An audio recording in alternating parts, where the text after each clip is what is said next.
Yes, I double checked it.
Welcome everyone to Ashland Planning Board meeting of Thursday, November 6th, 2025. Just a reminder to everyone that the meeting is being broadcast and recorded.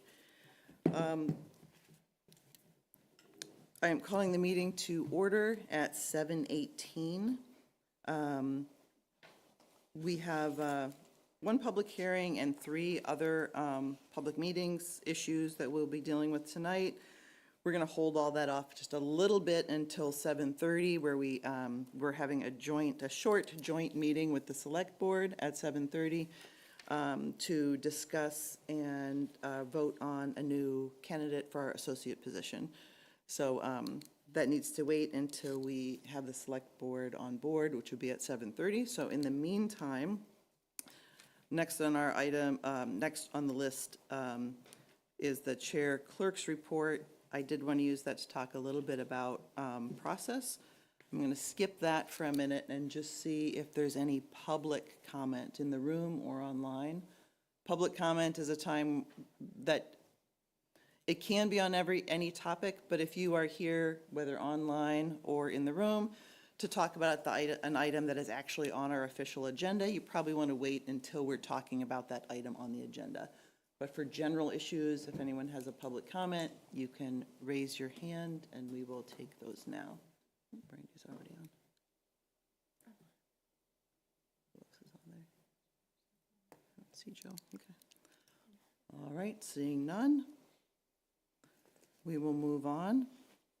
And so what I wanted to just talk about a little bit for the next 10 minutes until we get to 7:30 is process, and this is a little bit for the board. We're trying to clarify, as we go along, the best way for the board to get the documentation you need, timing.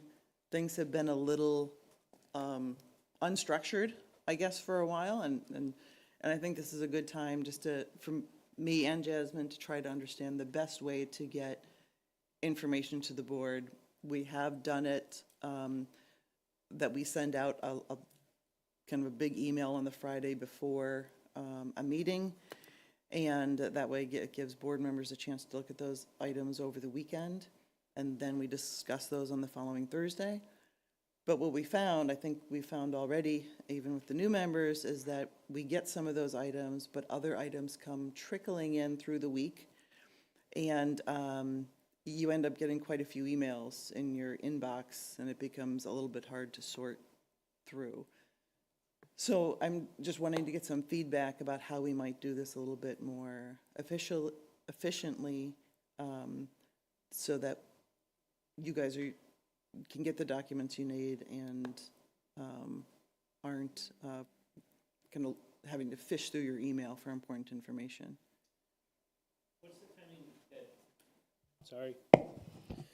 What's the timing that is required for, if somebody's to present something on a planning meeting at Thursday, when do they have to get it in to us? Is there an official one, or is there no official timing? There isn't. It's kind of up to us, right? We request all information from applicants the Thursday before so that we can get it out on Friday.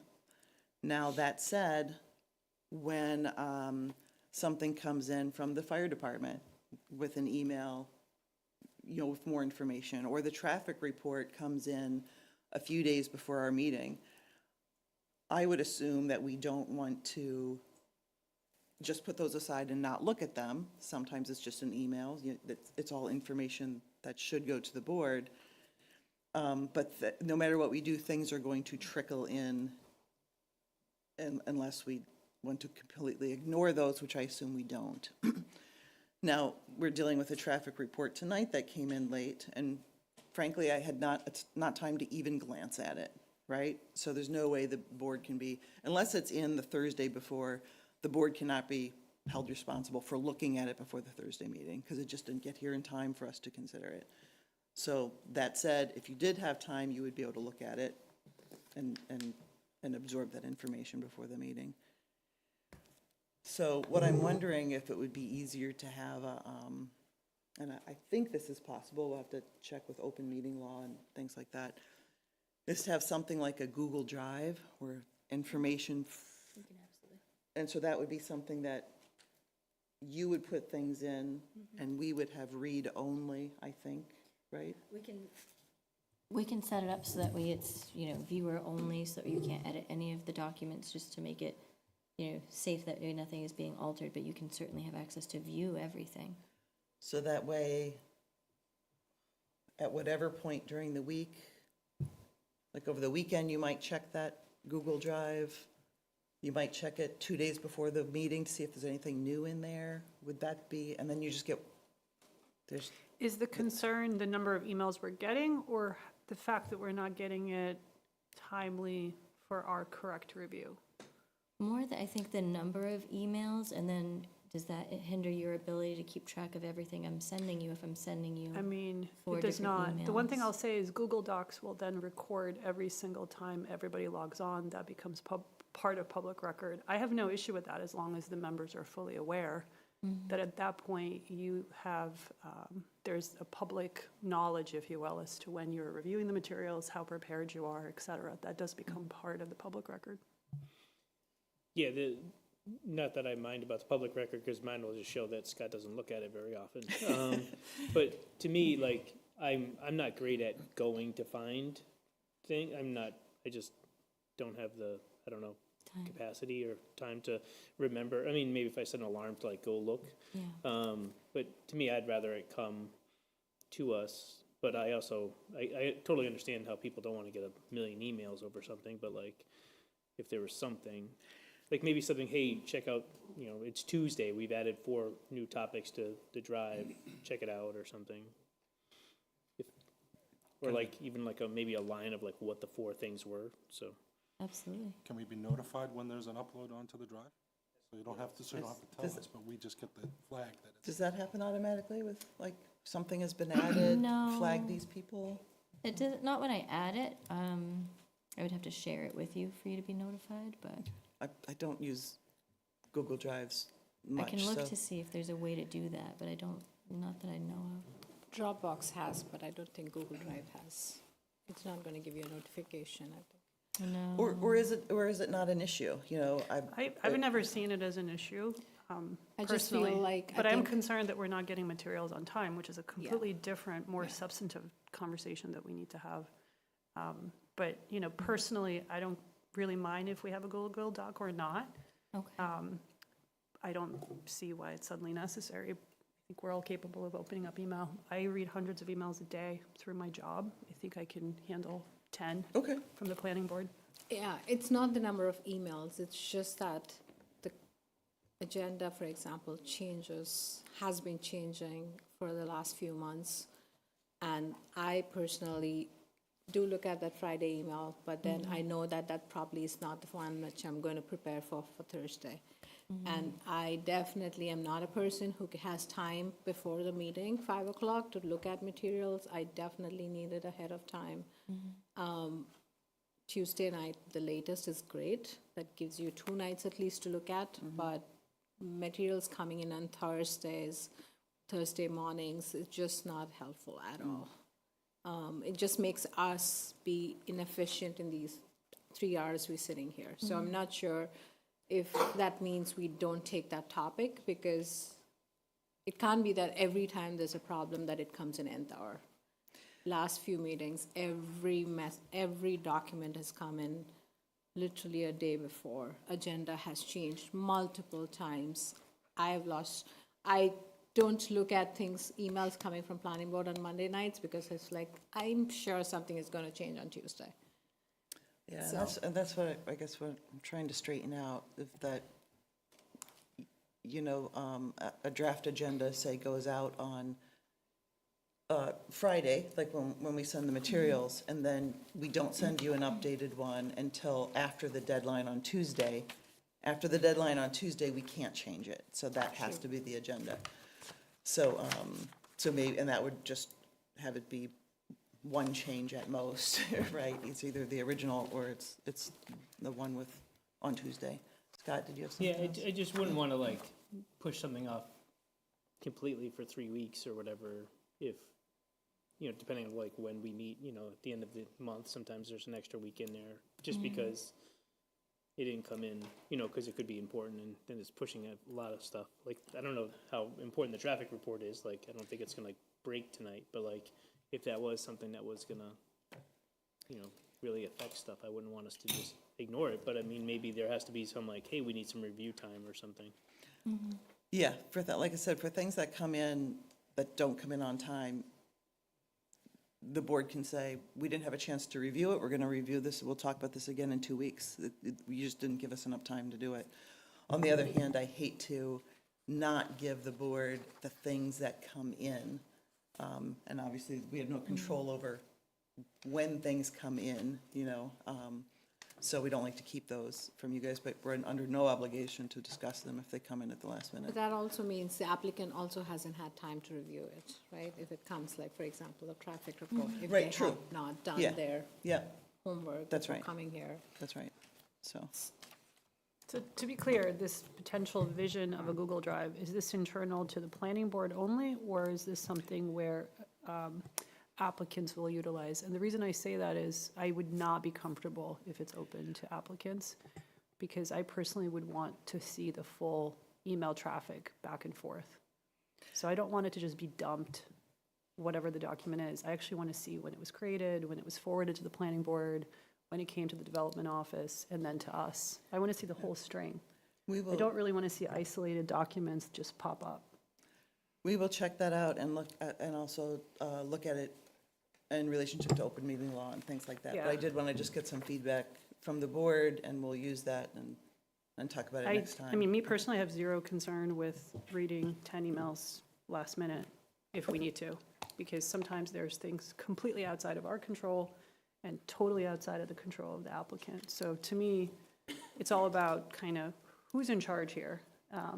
If it's us, if we made a mistake and something comes to us late, we just need to be flexible. If the applicant had zero control, we need to be flexible. If one of us had control and we just dropped the ball, then we discuss it. Like, to me, I'm not really seeing a problem personally. Well, that's good to hear. Maybe it's just my own wondering if everyone is getting the information efficiently. So thank you for that. We are now at 7:30, and I do see our select board on board. So I will turn it over to Joe, who needs to open the select board meeting. Good evening, and thank you, Madam Chair, for allowing me and other board members to be here this evening. So officially at 7:30, I open the Select Board joint meeting with the Planning Board. Thanks, Joe. So for those of you out there, this, what I assume will be a short joint meeting with the planning board and the select board that is online, and that is for us to review and vote on a new associate member candidate. The planning board has 5 seats, and we have 1 associate member seat. That associate member has an important job of stepping in as a voting member of the planning board when one of the 5 of us needs to recuse ourselves for a particular project. That it doesn't happen too often. It has to be for a special permit according to Ashland bylaws. But it is happening at our next meeting on the 13th. And so we have really been looking for actually several months for an associate member for the planning board. And I am really very happy to say that we do have a candidate, Angel Kazadian. Okay, I wanted to make sure I got the pronunciation correctly. And so the select board, in order for her to be appointed, we need a joint vote by both the planning board and the select board. So that's why the select board is joining us here tonight. Now, the typical position for the associate member is a 3-year position, but it's not, it's on a regular schedule. So the position that's open right now is just completing the last part of the 3-year term. So that 3-year term will be ending in June, at which time the associate member can decide that they would like to continue and be reappointed for 3 years, or their term is just ended. So, so Angel, if you don't mind, coming up to the microphone, is it on? Okay. And just introduce yourselves and tell us a little bit about your experience. I do thank you for being here in person. Hi, I'm Angel. I am an architect. I've been doing this for 30 years almost. I do mostly public works, so primarily K through 12 schools throughout Massachusetts and Connecticut. I've sat on this side of the table many times, many meetings, never on that side. But I'm happy to help out and use what I know. And how long have you lived in Ashland? 23 years. 23 years. I moved in 2002. Math is hard sometimes. Is there any questions? All the select board and the planning board, I believe, got your resume information and your talent bank form. But I did want to open it up if anyone has any questions for Angel. Sure, I'll jump in. So thrilled that you're interested. It's awesome. Looking at some of your background, you know, there's quite a bit of planning experience, obviously, especially in your role at, is it Danisco Design Partnership? It looks like you worked with quite a few towns and attended Yep. town meetings and things like that. Can you just share some of that experience with us for context of what kind of projects you were involved in relative to town projects, and in general, kind of how you worked with the public? Okay. So just for background, I worked at Danisco for about 20 years, and then I've moved in the last 6 years to another firm, competitor firm, still the same work. I worked in a lot of the same towns with both firms. So for instance, I worked with the town of Lexington for years. I did several schools there, a couple middle schools, a couple elementary schools, plans. I had to interact with all of the boards, so they have, you know, planning board, somewhat less I work with, only because generally when it's a public school, it's already, you know, there's no special permit required generally. But I have to work with the selectmen. I have to work with presentations for towns, so I do a lot of town meetings, meeting with just stakeholders, because of course everything I do ultimately has to get a public vote for either override or just for funding. So a lot of town meetings where I present what we're doing and keep people in the loop. Also working with a lot of the public safety, hand in hand in public safety for what we're doing. And then DPW also in most towns we work with. Occasionally we have to work with, well, actually I shouldn't say occasionally. In schools, almost always I have to work with Concom. And so I have all of those meetings that I have gone to, putting presentations together, describing the work, review, you know, having drawings for people to review, not just necessarily reviewing them myself, but all of that sort of scope. I have worked on projects, you know, small renovations like replacing windows to very large, you know, 5-story vocational high schools. Thank you. Any other questions from the select board as well? I don't have any, Trish. I just want to thank Angel for stepping up and coming forward to be part of the process and working with the town and the planning board. Quite the extensive resume. It's too bad you weren't on the planning board when we were doing the Mendez School building. I interviewed for it. You did? Okay, then I'll leave tried. it at that. You tried, okay. I'll open it up to Brandy and or Claudia if you have any questions or comments. Good.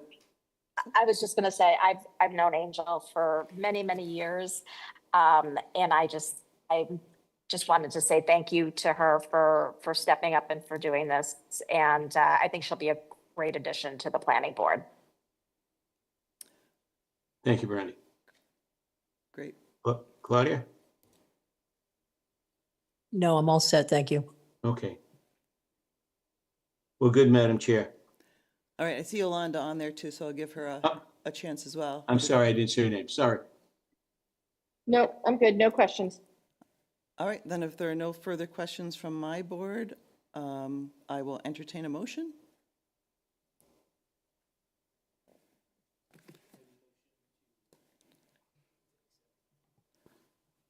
Appoint Motion to appoint, I'm Yes. sorry. Angel. Angel To Kazadian. the position of Associate member. associate member. See? All right, is Giving there a me the second? notes. I'll second that. All right, so I will take a roll call vote of the planning board, and then I will allow Joe to take it of the select board. Deepa Venkatai. Anna Tesmanitsky, aye. Scott Pelletier, aye. Paul Montesino, aye. And Tricia Kendall, aye. Joe? Thank you, Madam Chair. I'll read the motion as well on our behalf. I nominate Angel Kazadian for the position of the new associate member to the planning board with the term to expire June 30th, 2026. Is there a second? Joe, it was seconded before. We just Okay. need to take the vote now. Okay, So I Greaves, just thought, I aye. thought we had to do it separately. No, same vote. Greaves, aye. Okay. All right. Bennett, aye. Kinsman, aye. Mignani, aye. That's 4-0. Great, thank you. Thank So- you. So Angel, you are our new official associate member. You will Thank need to you. get sworn in before next Thursday's meeting. Town clerk's office here in the town hall. Okay. Just downstairs. Okay. I move that we close the select board meeting. Second, I'll second. Thank you. All those in favor? Aye. aye. Voice. Aye. Okay, name roll call, please. Thank you. Bennett, Kinsman, aye. aye. Greaves, aye. Mignani, aye. That's 4-0. Thank you.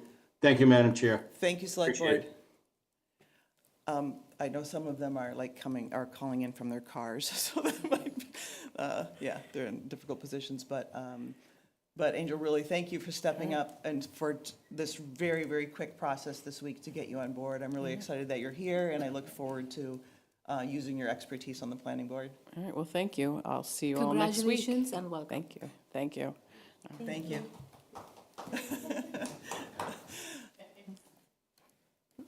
All right, next on our agenda is the one public hearing we have for this evening, and that is 30 Memorial Drive, the YMCA. So, okay, so medical. He's on. Okay, There's someone. I think we're turning it over to you and the presentation. Here he is. Good evening, Madam Chair, members of the board. For the record, Matt Eckel, I'm attorney with Fletcher Tilton on behalf of the Y. I'm actually going to pass the baton early on over to Carrie. She's going to take the lead tonight. Thank you. Do I have the opportunity to share screen? Give me just a moment, because I just given it to Matt, so now I've got to give it to you. Sorry. Okay. All set, Carrie. Thank you. Okay, thanks. Carrie DeLeo, Scalora Consulting. I'm actually gonna, let me just pull it over here. Our goal tonight is to respond hopefully and resolve some of the topics that have come up in our previous meetings with this board, as well as some of the other comments that we've received, from other departments.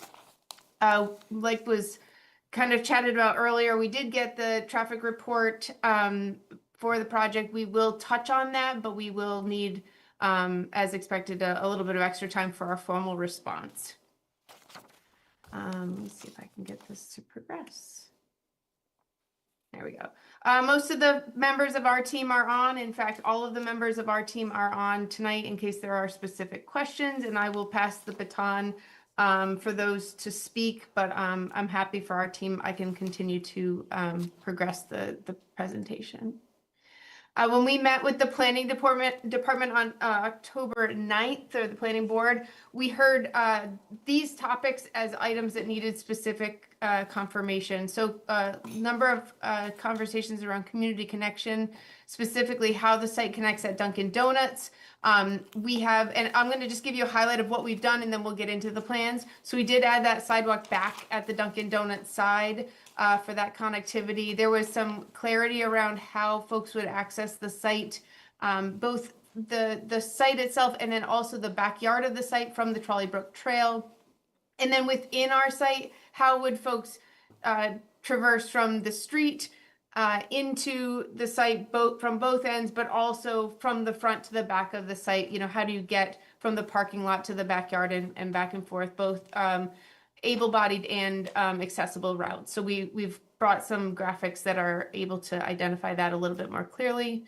We talked last time about the need to do a little bit of a deeper dive on the landscape, talk about which areas where we will be removing trees. As many of you know, this is a wooded site right now. So we'll talk about what it looks like now and what we are hoping, you know, some representative images of what we're hoping it looks like after we do our improvements.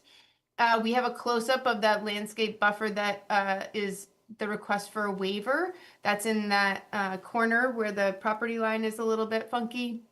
And then there was just a quick clarification around what will the retaining walls look like, you know, from the parking lot and from the trail and things like that. We're going to spend a few minutes talking about materiality of the building, confirming the massing and the materials that will be used on the buildings, what the buildings will look like from a massing perspective from the street. We do have a little bit more, you know, imagery that will show the what we'll call the finish board. We want to show you up close what the Early Learning Center will look like. We're realizing that that has always been on the far away renderings, but not as up close as we have with the membership building. And then we'll just show you where we are with the feedback we've received from the traffic peer review. And again, that will be followed up with a formal response. So I'm just going to jump in. I'm going to turn it over again. Brendan Carey from Bowler is on. Brendan, I'm happy to run the slideshow if you want to just let me know when to progress.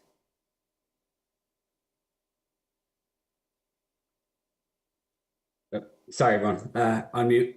Yeah, that works. Thanks, Carrie. So first slide just kind of gets us cited with the context of town. So, you know, the project site is right between, you know, the Ashland Middle School, Route 135 and Dunkin' Donuts, and along Memorial Drive, and, you know, right next to the new dog park that's being put in, and the Trolley Brook Trail. And I think you can go next. I think everyone knows where it is. So this is our current site plan, and the black outline is our property line, and you can kind of see we're kind of nestling it into the existing and surrounding wooded area.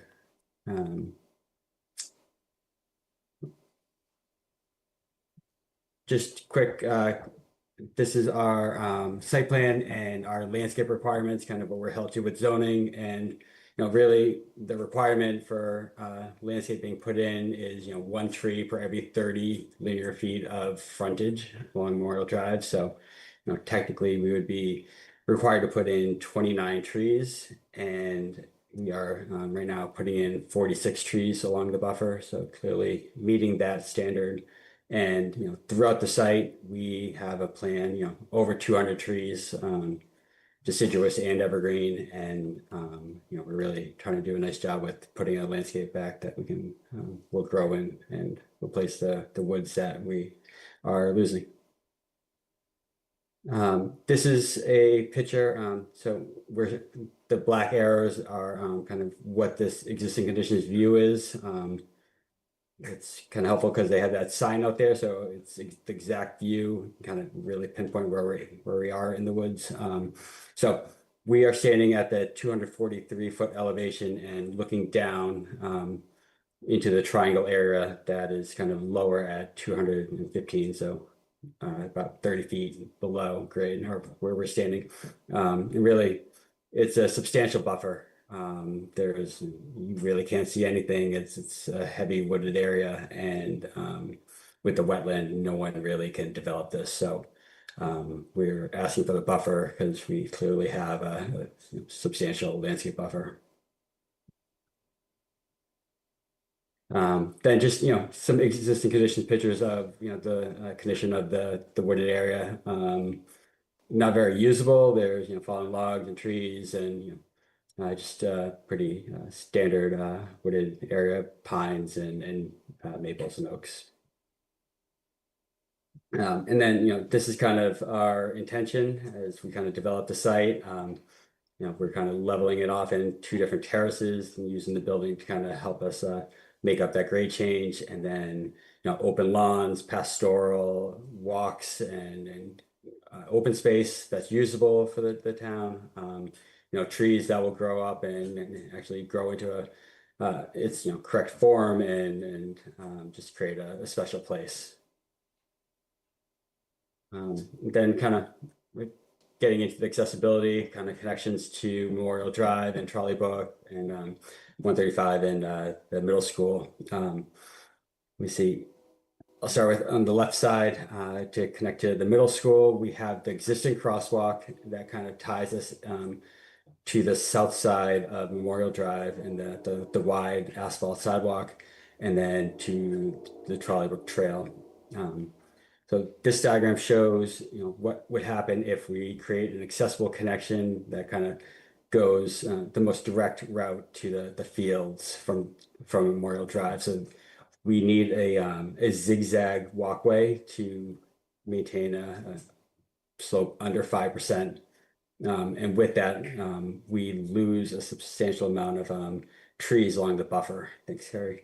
And then we open up views to the parking lot and the generator and trash enclosure with this connection.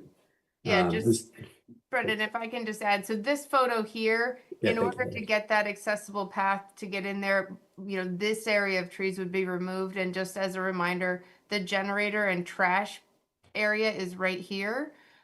So we did study this, and I think Brendan's going to show us another option. You ready for me to go to the next? Yeah, let me flip to that. Yeah. So with this option, it's we still have a connection. It's instead of 5%, it's 7%, so it's not accessible, but we still have a sidewalk connection to get us to the ELC and to the back fields. But the true accessible connection would be a sidewalk along Memorial Drive that kind of runs to the east and then connects to the center of the site and the front doors of the membership building. So we still have an accessible connection. It's just a slightly further walk, and we're protecting more of the wooded buffer along Memorial Drive.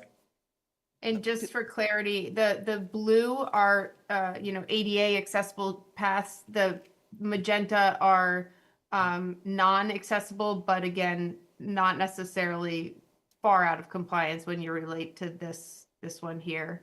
So, but just one question. So the accessible path going through the building. So you don't ever, to get to the back, do you need No. to, you don't, No, you do not you need can to go go through the around building? this way if you need accessibility, or you can go between the buildings and there's a set of stairs right here. I think there's a blow up that might show that too. That's no. fine, thank you. Yeah, but yeah, you don't have to go inside to go out back if that's the question. That's okay, yeah, thank you. So this kind of just highlights the two conditions where it'd be nice to keep the wooded buffer and kind of hide some of the parking and the utilities and not have this engineered path that kind of snakes up this hill. This is the retaining wall. So on the plan, we kind of highlight where we have retaining walls, and the corner of the ELC and the opposite corner of the membership building. From your experience of entering the parking lot and the buildings, you wouldn't see these walls really.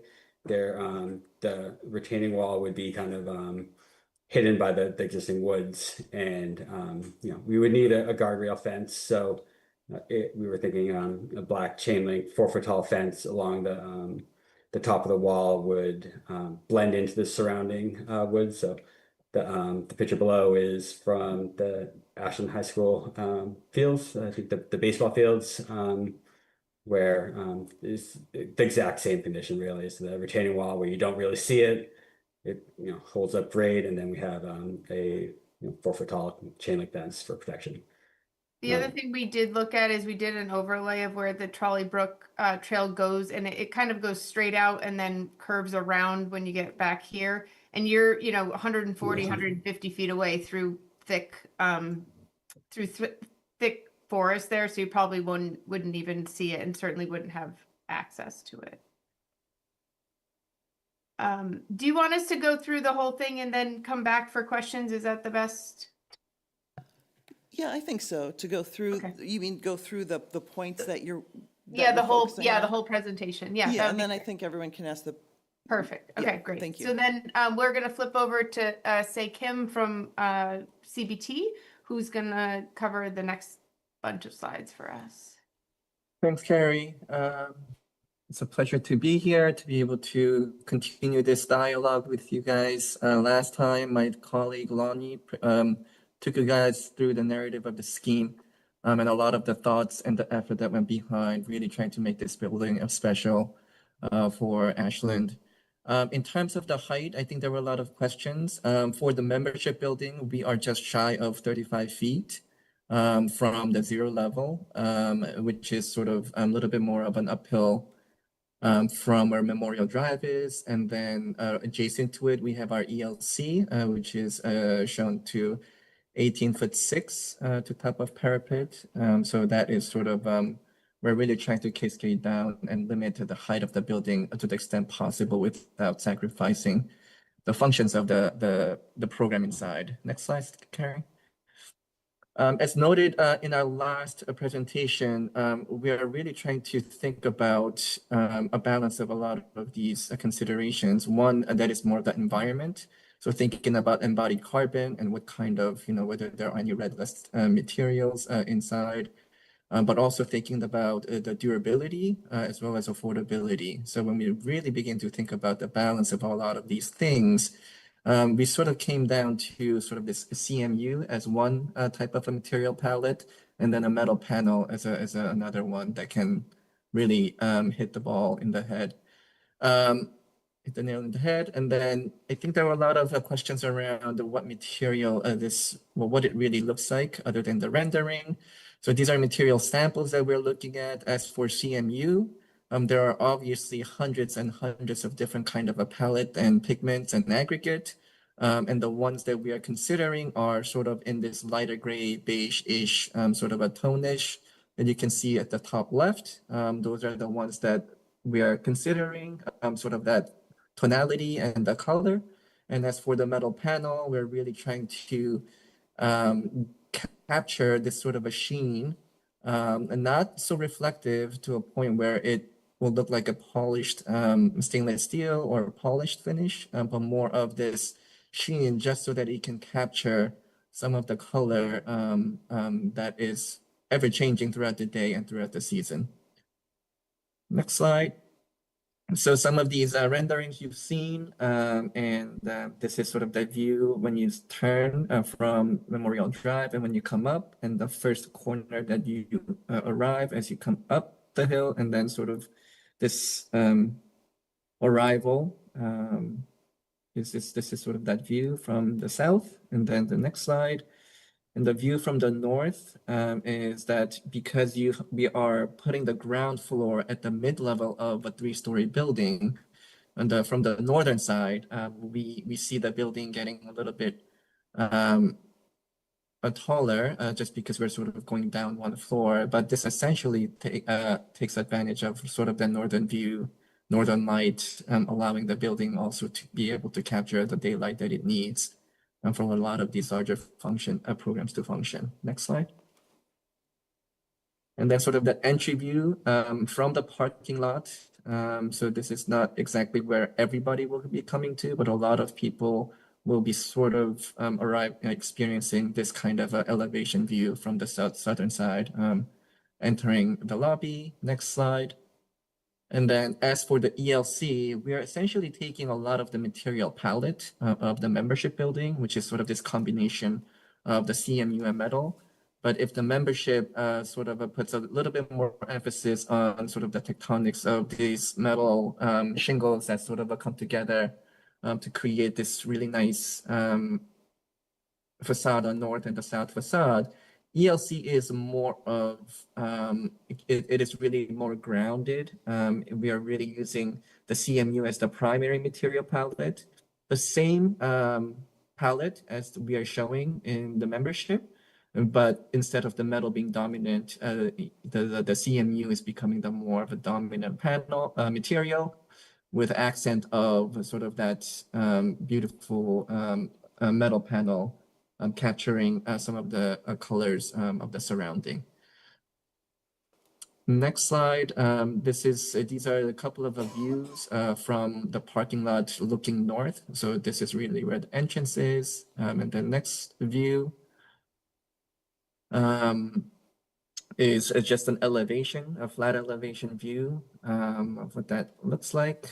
And then the next view is the east facade. So this is sort of that pathway between the membership and ELC.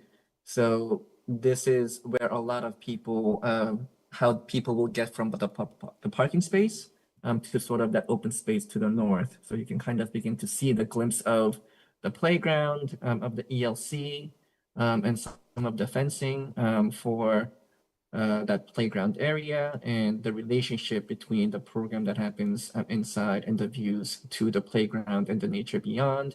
And then this is the north facade elevation. Very just simple, clean, and elegant, and staying true to the material characteristics. Next slide. And then lastly, this is the looking east from the parking lot on the west. And we have a gently sloping down parking lot that sort of leads to accessible trail down to the north side of the membership. And this is sort of the view where you'll see a lot of people park here and then get their kids out from the car seat and then basically bring it to the front. Great, thank you, Say. As we mentioned, we did receive the transportation or the traffic review. We had received some comments on traffic previously, so there were some that we've already addressed as part of the GCG review. That part should be closed. We are still awaiting final responses back from GCG on all of the peer review comments. I'm not sure if there's a status on that, but we can talk through how we close those items. And then we were able to get our hands on the Vanessa traffic review that was on Tuesday. Tuesday evening, I believe we got that. In general, they had, and these notes are from MDM. I know Dan is on, but I promised that I would cover these for them. But in general, Vanessa is in agreement with their methodology. They did request some clarifications on some of the data sets that were used and that whether or not others should be used, background projects, sightline clarifications, understanding pickup and drop off management. Again, this is a daycare, so it doesn't work like an elementary school or high school where everyone comes and goes at similar times, but we can certainly talk about what that pickup and drop off looks like. And then there was some additional data that they had requested. So our next steps on that is we're going to prepare a formal response to the Vanessa comments. MDM is going to meet specifically with Vanessa and make sure that they understand their comments, so that they are responding correctly. And then hopefully between that conversation and the memo we have, we can do a full response to close out the transportation comments. I believe that is our full. Oh, and then full next steps for our project as we see it again are these two things. We also still have conservation open. We're hoping to get the responses, 2 hour responses back from GCG so that we can close the stormwater comments, but we don't have those received as of yet. I think that those are expected this week, but we haven't seen them yet. Great, thank you. And that's everything we have. I will keep sharing, just assuming that there's probably. Yeah, I think if you can put up just the overall site plan as kind of a starting point. Yep. Okay, great. So just a note of thanks for all of this kind of clarification on the issues that we brought up. I think there's a lot to talk about, a lot that has been made clear. We also just want to say a hello to Brendan Carey. For those on the board who don't know, Brendan Carey is an Ashland resident and actually was on our design review committee until I don't know how long it's been, but thus knows Ashland well. So, Thanks, Tricia. Welcome on the other side of the board there. So, Okay, does anyone want to start with questions or comments?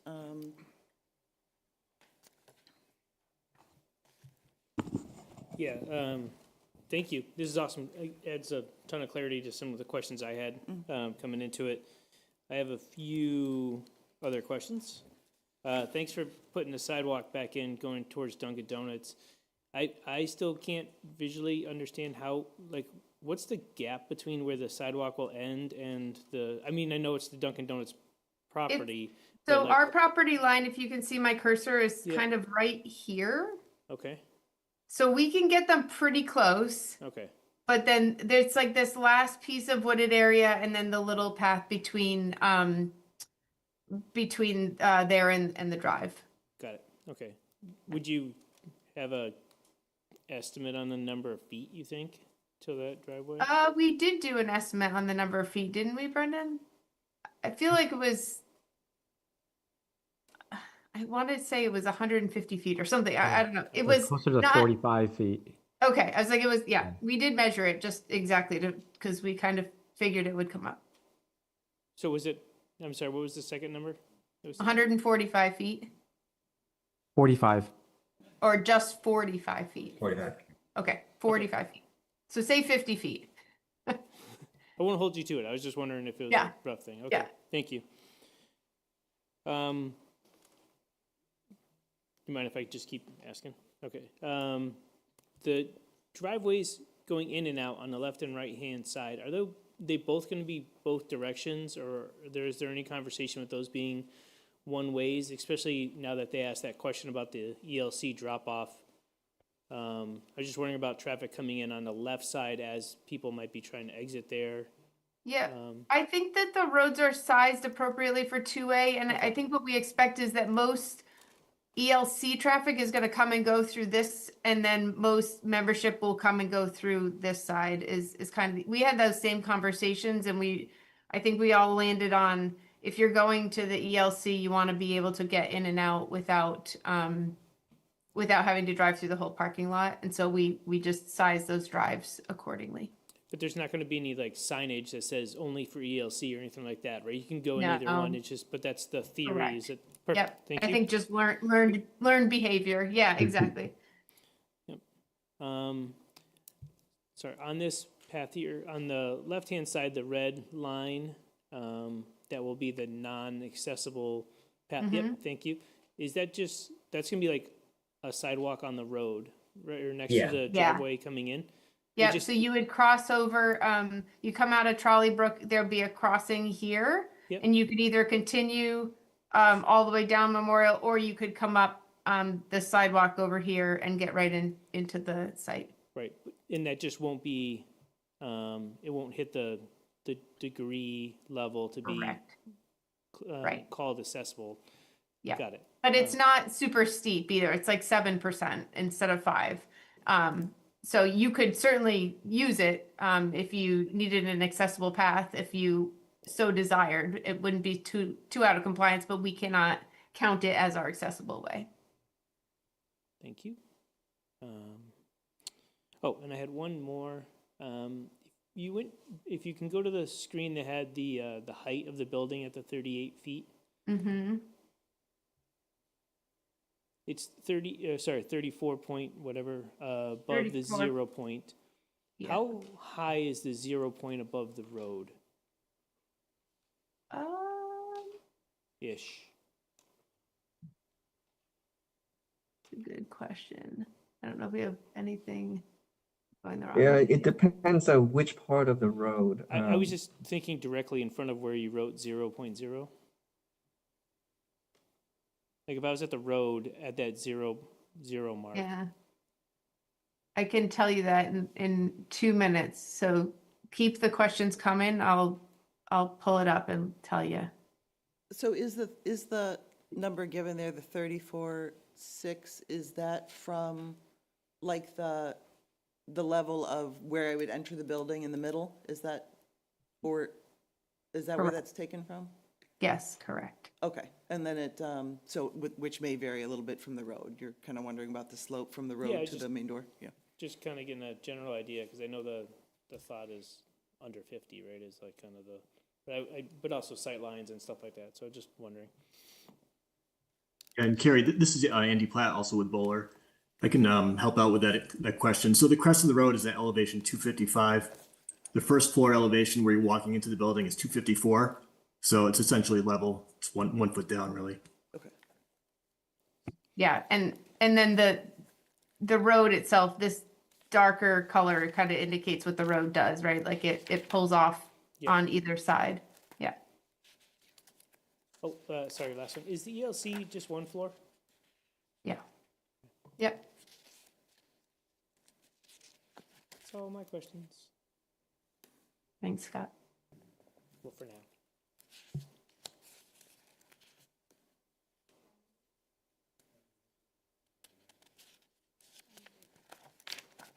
I guess I'll jump in. So I had kind of four questions or clarification points. On the tree issue, it's helpful to know how many are being added. It sounds like buffer 46, overall 210. Are the 46 buffer ones included in the 210, or is that 46 plus Yes. 210? No, it's included. Okay, so it's 210 being added. The last time, the reason this question came up is looking at the letter of March 7th from Arborway Tree Care. There was some ambiguity where they were clear that 423 red oak coming down, 21 white pine, and then hundreds of trees under 14 diameter that are not usable for milling. So the reason the question was asked, at least by me, was I didn't know the total number coming down. Based on that letter, it was ambiguous. It's tough to say too, because I think they went to the property line and we're still keeping a decent amount kind of within our limit of disturbance in the property line.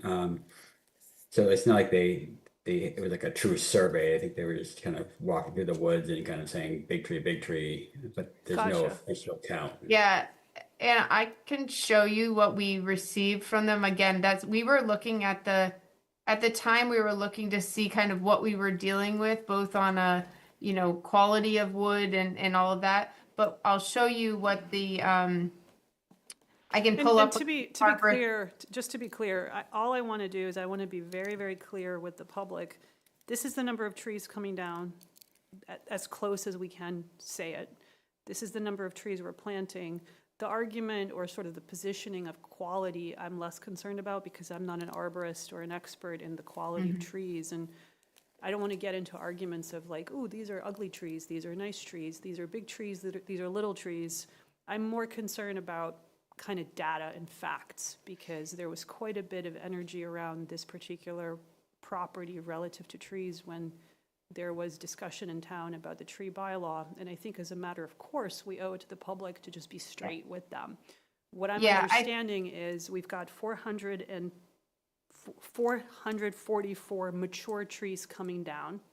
And then we've got hundreds of little ones coming down that we have very little understanding of how many hundreds. And all I want to know is, are we talking 200 or close to 1,000, roughly? I would say, quite honestly, I have no idea. Okay. We did not survey the trees like Brendan said. It was a visual survey. And again, they were only looking at trees that were sizable and mature. They weren't, I don't even think the arborists counted the smaller trees. Exactly, which is exactly why I had asked for more clarity. Yeah, I think that would so be. So I think what we're getting is a very clear sense of what you're adding, which is wonderful. You're telling us you're adding 210 total trees. Presumably those will be fairly capable of reaching maturity, right? Mm-hmm. Yes. But we are still kind of in the same ambiguous sense. And all I will say is we're confident 444 mature ones are coming down, replaced by less than half of that. That we're confident about. Yeah, I think I don't know how the rest of the board feels, but I certainly, in light of the mystery of how many little ones are coming down, I personally would love a few more big ones to get us maybe Well, I don't think we're taking. a little bit above the 50% range. I don't think we're taking 444 big trees down. I think you can clearly see we're keeping a lot of trees, especially in the back of the site and along the perimeter. So I don't think. Yeah, Is it- like Brendan was saying, the arborist counted the entire property line. And so all of these perimeter trees will remain. And so it's really hard to know those 440 trees, like how many, like there may be 100 of them back here that we're not touching, right? And so it's hard to know exactly, without surveying every tree, which would be a massive undertaking for 12 acres. It's really hard to be able to quantify exactly what's coming down versus what's staying. But when they're saying we found 423 red oaks with a diameter of 14 or greater that would be considered candidates for milling, I'm assuming that means those are coming down. Those 400. Not necessarily, no. When they did that arborist report, it was before we even had the site plan locked in. So it was for the entire 12-acre property. Gotcha. So in other words, it's even more ambiguous. Yeah, I'll show you. I have it here. I just need to pull it over so I can show you. So then I'll take what I said back. We don't know how many mature trees are coming down at all. The arborist report. That's the most. Sure, but it's totally, we don't know which ones. So then I take what I said back. All we know is how many are going up. We know there's hundreds going down, but we do not know the match at all, is what I'm hearing.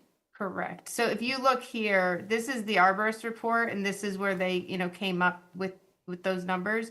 But this indicates, it's literally, he walked the entire site and measured every tree that he could get to. So for example, some of these are like all of these in the back are fairly sizable trees. That's all in the area that we are not clearing. Right. So again, without, I don't know. I know what you're trying to get at, but I don't know how to do that without surveying every tree. But if you look at the area that we are clearing, these trees are, on average much smaller than the ones along this back area where we're not. This is the exact ambiguity we had last time. I think what would be helpful, and maybe it can be done on the spot right now, is literally like a visual drawing of how much of that arborist document is coming down versus up, just so that we have an understanding of rough. Is it 2/3 of this that's going down? Of the picture, that second page that you just showed?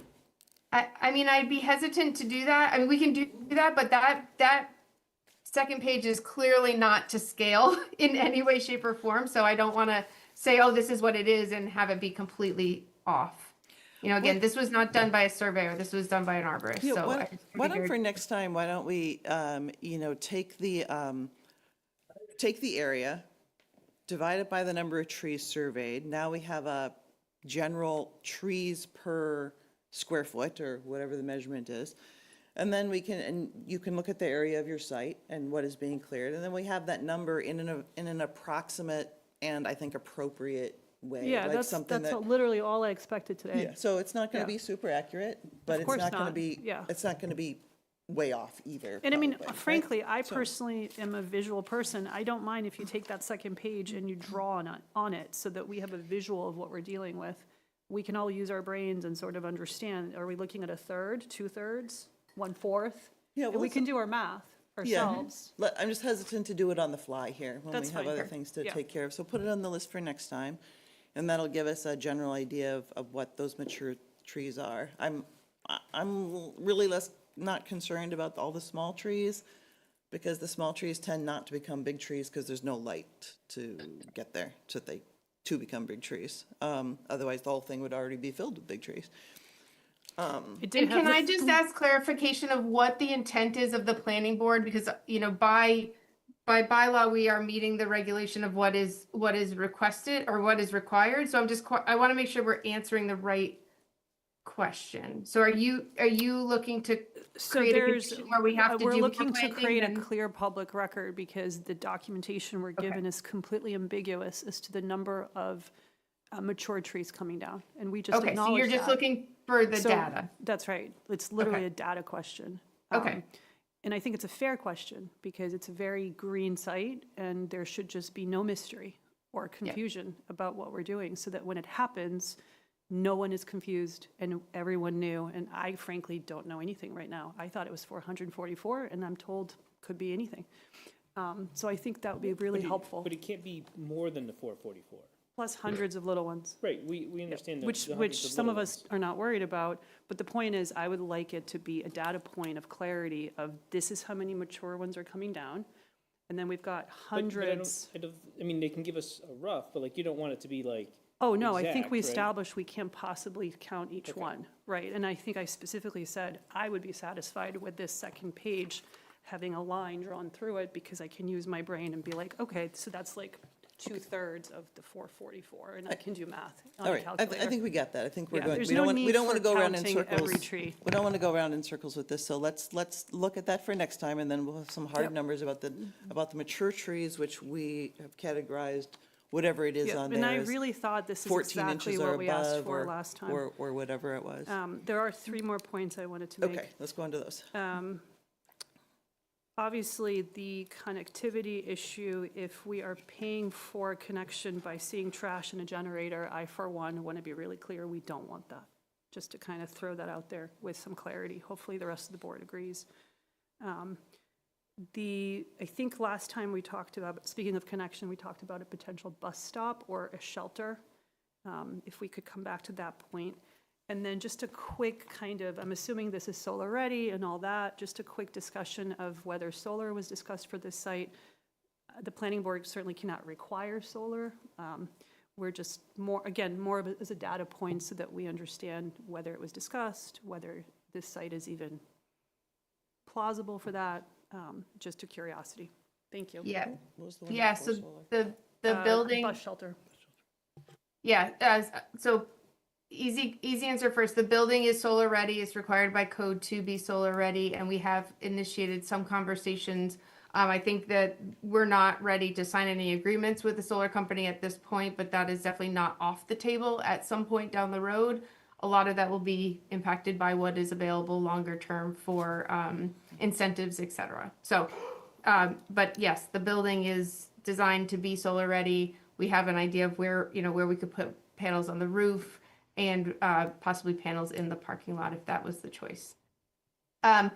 Bus shelter, I think there's been some ambiguity for us in terms of who are we talking about for buses? Are we talking about an independent, kind of Metro West bus route? And if so, does that want to be at the street or does it want to be at the front door? Or are we talking about students that may be coming off of a school bus for after school programs, or seniors who may be coming off of some type of, public transportation bus? We have not proposed a shelter. We do have a designated pickup drop-off area that is sized for busing. But we did not get a clear answer when we asked that the last time, what we're trying to solve with the bus. And so what we've done in the meantime is have a pickup drop-off area right at the front door, whether that's a bus, a delivery, or even a parent doing a drop-off, just so that it's convenient and it's accessible to the front door.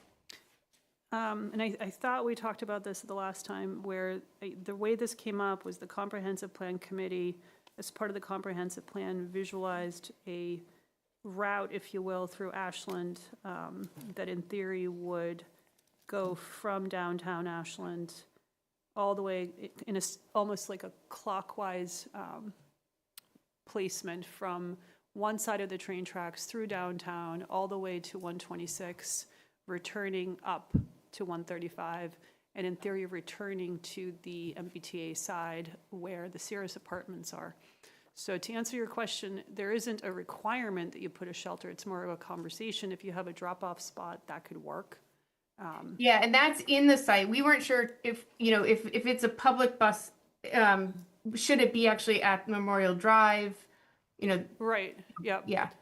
I would say probably not, in light of the fact that you're envisioning the YMCA being part of the community as far as connectivity. So I would think any stop would be right at the Y. Yeah. It sounds like you already have a drop-off spot, and that might be sufficient for this board. We've seen other projects that build small shelters, if you will, for weather. I don't think we need to require it. It's just more of something I'm throwing out there as a possibility. For me, I think the idea of a bus coming in of whatever size, especially if it's already sized to have a school bus pull up, if that's something the Y is trying to accommodate, which I think would be great. If it can accommodate a school bus, it can accommodate anything else that's going to come through our area. And I think it would be great for it to stop at the front door and not have kids or elderly or whoever going through the parking lot, you know, from the street. That seems to me, if that's something the Y is already, it's already part of the plan, that buses would be welcome and allowed there for that kind of drop-off, I think that would be ideal. Yeah, maybe just Well, showing it to us. Can we see just what it could look like. clarify that the applicant is okay with that? Because what I'm hearing is schools, drop-offs, fine, but can we get confirmation that if it's a public, you know, whether it's the regional public bus or an Ashland-related region, some sort of public bus, that you're okay with that drop-off as well? Is that something that needs to be clarified by the Y, or did Yeah, you I think, already well, speak about you know, that? I don't feel comfortable answering on behalf of the Y, but we can certainly get confirmation if that's something. They may do that already at their other facilities and have no issue with that, but I don't want to speak on their behalf.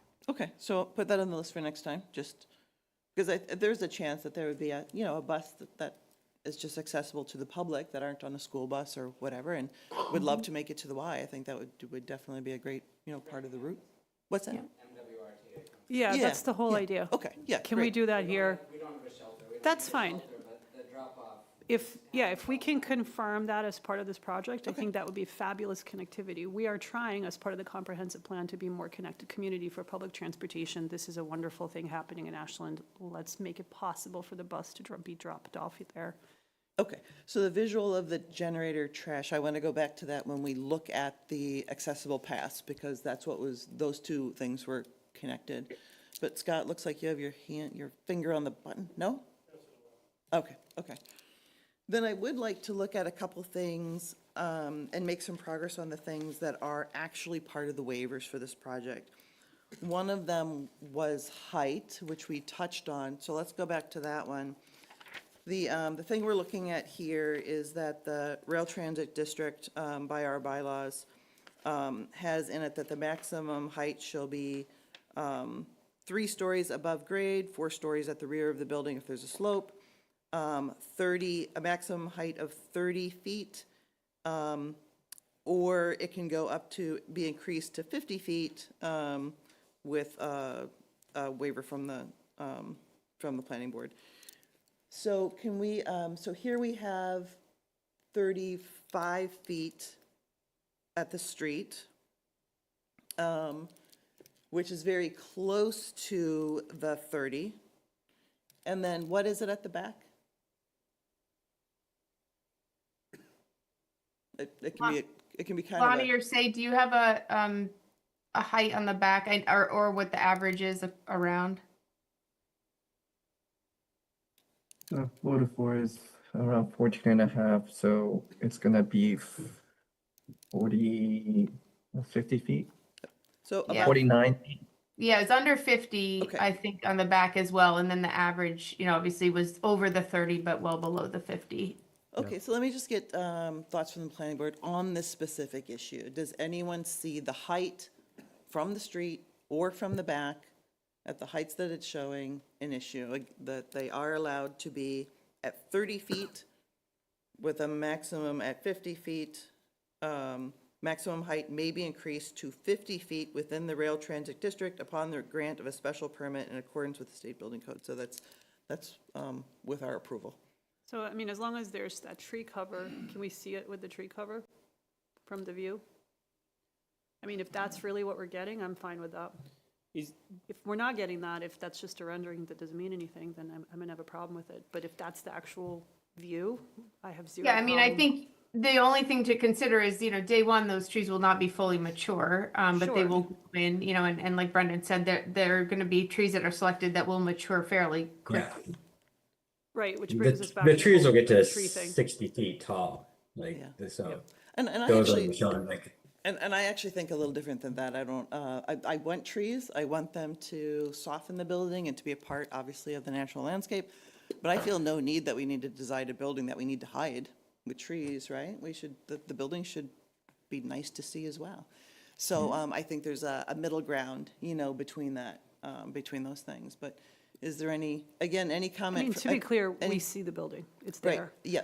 But if we're going to, if we're going to go above and beyond as far as giving exception to height, I think it's a fair question. So is there any other comments in regard to building height? Again, from the street, that they're at 34 and a half. They're allowed to go to 30 by right, and they're allowed to go up to 50, even from the street, with an okay from the planning board. They're looking at 49 feet from the back, which we don't, obviously we don't, I'm sure at certain angles you can see it from the public way, but is there any other, are there any other qualms about the 34 and a half feet in the front and 49 feet in the back? I don't have an issue with it.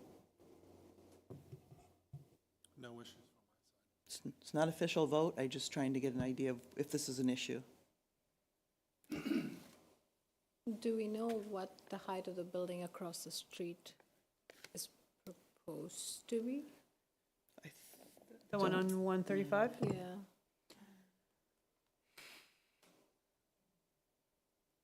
It's a good question. I thought you said it was actually taller than that. I think it's at least 3 stories, so.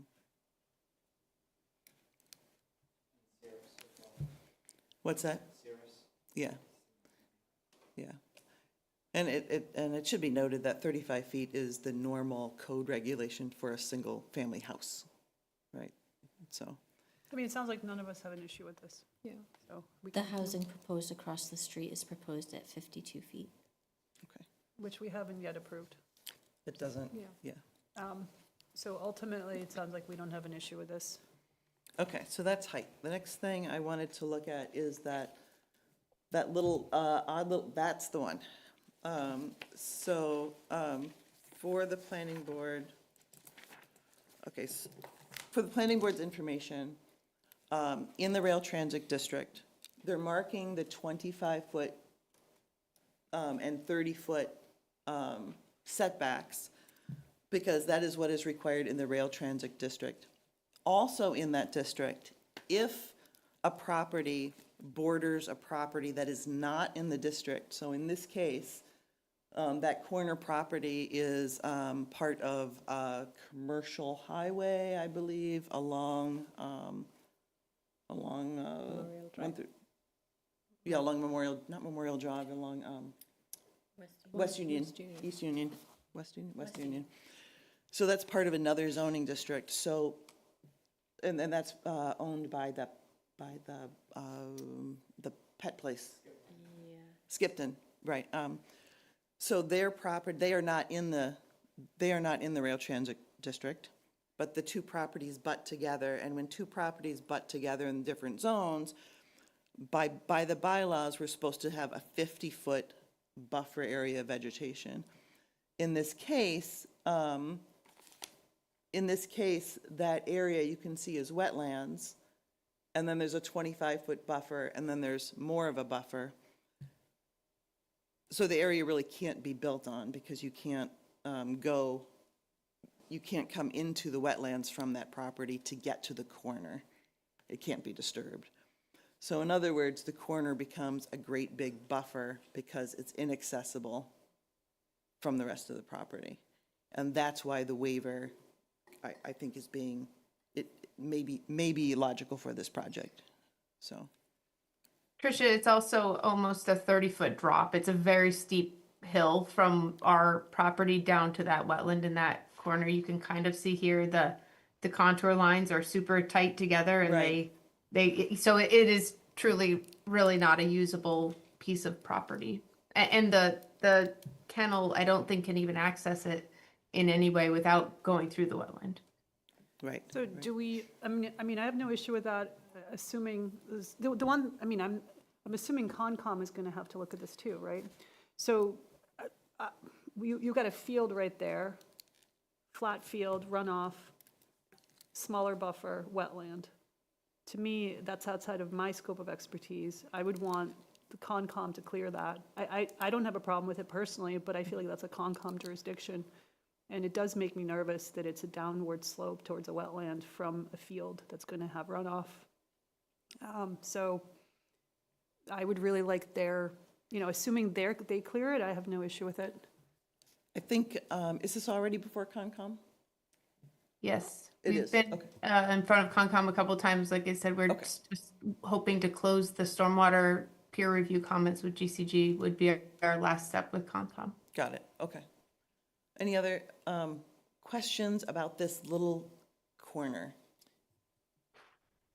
Not about this corner, but just in general, like, things are not always wetlands, right? And then we go in and we mark them as wetlands because they created, it turned into wetlands at some point. Has that ever gone the opposite way? And then, things dried up and all of a sudden it's not wetlands anymore and then that space could be used? I don't want to talk about this one because I definitely don't want to go down that rabbit hole, but I just meant in general, does those ever flip back? Occasionally, but it's much less common. Okay. Usually once it's marcated, it usually, unless there is some type of development that somehow changes the environment, usually it does retain the. I just meant environmentally wise. Yeah. I definitely think Concom, I talked to Becca a little bit this morning, and Concom obviously will be looking at this and looking at the drainage and everything that's in their court very carefully. So more I was looking for from our purview about giving a waiver for this type of situation, if we're feeling comfortable with that, if Concom is, or if that's something we're not feeling good about. And just to be clear, this request is for a waiver for the landscape buffer, not the wetland buffer. So that is Right. before Concom for the wetland buffer. This is usually you're supposed to have over 200 feet of landscape buffer between properties. Are you okay waiving just strictly, not at all wetlands, but just the landscape? Right, which is about a visual buffer. Right. It's supposed to be a visual buffer between the two properties. It doesn't have to do with drainage or anything like that. From the planning board perspective, that 50 feet is supposed to be a visual buffer between these two zoning areas. Filters light, sound. Right, So, right. I mean, look, I want to be as flexible as possible. I don't want to keep talking about the freaking trees. However, the ambiguity on the trees is related to this, for me. So if I had clarity as to what we're really bringing down versus what we're building, I would say, do whatever you want in this corner, because why do we care to have a big enough buffer if we've got so many trees coming on board? But I can't say that today.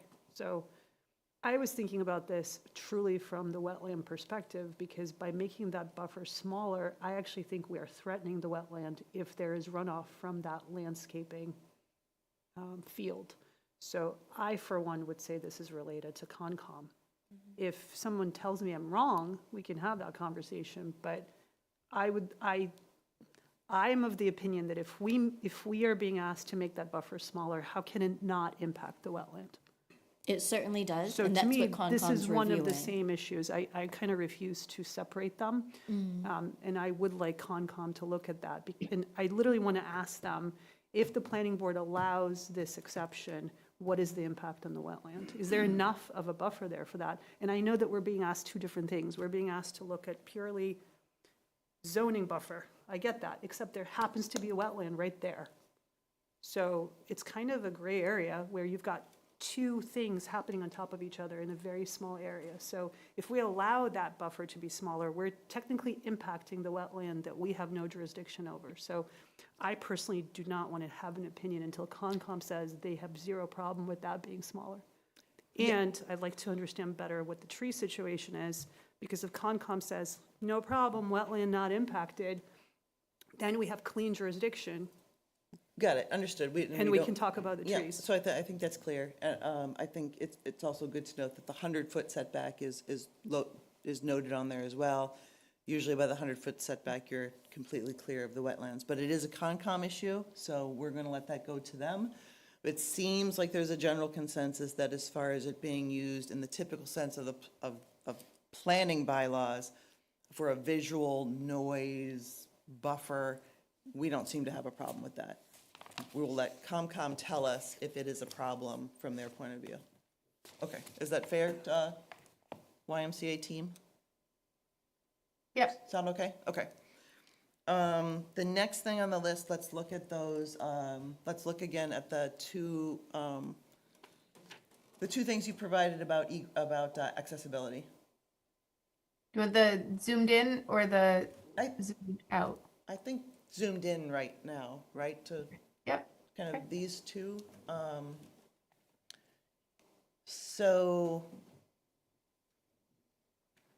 I'm a little confused about the kind of all or nothing. Like, if we put in this curved path, we can't have a visual buffer at all to the other area. Like, we can't plant trees around that path, or I guess we wouldn't be maintaining the trees around that Yeah, path. it was Is that more right? about how much clear cutting we're doing, and yeah. So there would be little, if you planted trees, there would be the small trees again. Yeah. Also, in terms of the generator and trash, is that like, what's important about that, where it is, that is where those things need to be? Can you just explain that to me? Just because of all the other constraints on this side of the site, right? So we have the retaining wall here, we're right up against the slope here. From a function perspective, it also allows, from a circulation perspective, for a truck to come and go, be able to back in. We tried it a number of places, but that seemed to make sense. The generator probably could move, a little bit one way or the other. The other piece I would say is, from an engineering and execution perspective, to do a walk like this is fairly onerous and costly. So we kind of felt that if you go with this plan where you have accessibility in kind of really like a grid line, plus this path here that again is not formally accessible, but is most definitely would be used by folks pushing strollers and things like that, that was kind of a better approach. Yeah, I mean, I'm tending to agree. I think that little swervy path looks fun for kids, but it might be, Yeah. otherwise. That's also our fear, honestly, is that if you give someone this, they're just gonna go up the sidewalk anyway, because this is too much. Yeah, but I appreciate the careful look at this, because I do think that is a critical issue of people being able to have an accessible path, even if it's a little longer, from the street to the backside of the site. I think that is, to me, that I think was fairly critical that we have that, make that happen. Other opinions from the board on those two options? Does there have to be, I mean, I just don't know, but does there have to be some sort of sign that says we know, well, not a sign that says we know this doesn't qualify, but like we don't have to like dissuade somebody from using the red line path, correct? We have to, like, stop them or put it. Right. Yeah. And again, I would envision, again, that if we put in this curvy path that was fully accessible, that regardless of your abilities, you may still use the regular sidewalk because it's easier, faster, and straighter. What I'm hearing, accessibility, is this about handicapped accessibility? Yes. Yeah. Or strollers. And I'm hearing about tree plantings. Is it a requirement? Are we asking for trees, or can it be some other vegetation instead of trees? Is that like tall grasses, for example? Some things are required, and I assume that there'll be other lower plantings as well for visual impact. I thought we were going to try to avoid a path that requires those trees coming down. Did I misunderstand? No, that's what they're suggesting. Okay. Yeah. And that's what I think sounds like we all kind of agree with. Okay. So I'm not sure, I guess I'm confused why you thought trees are coming down if we're leaning that way. No, I think I was just trying to better understand the accessibility part. Okay. If we're asking for plantings of some sort. Okay. So it seems like we're in general agreement not to do the swervy path, but there is accessible routes. They can be clearly marked so that people, maybe if you don't quite understand that grade, that seems like a low-hanging fruit. Do we know what kind of material is there on that accessible path? Is that a porous pavement, or is it, what kind of material is on that accessible route? Just it would just be, I forget what the proposed, if it's asphalt or concrete, but just typical sidewalks.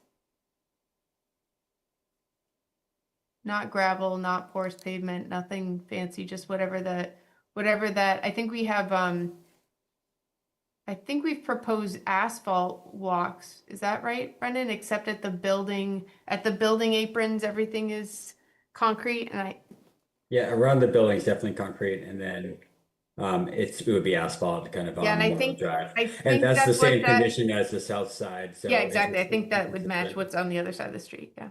So I don't think we need a sign for that. I think people can see that.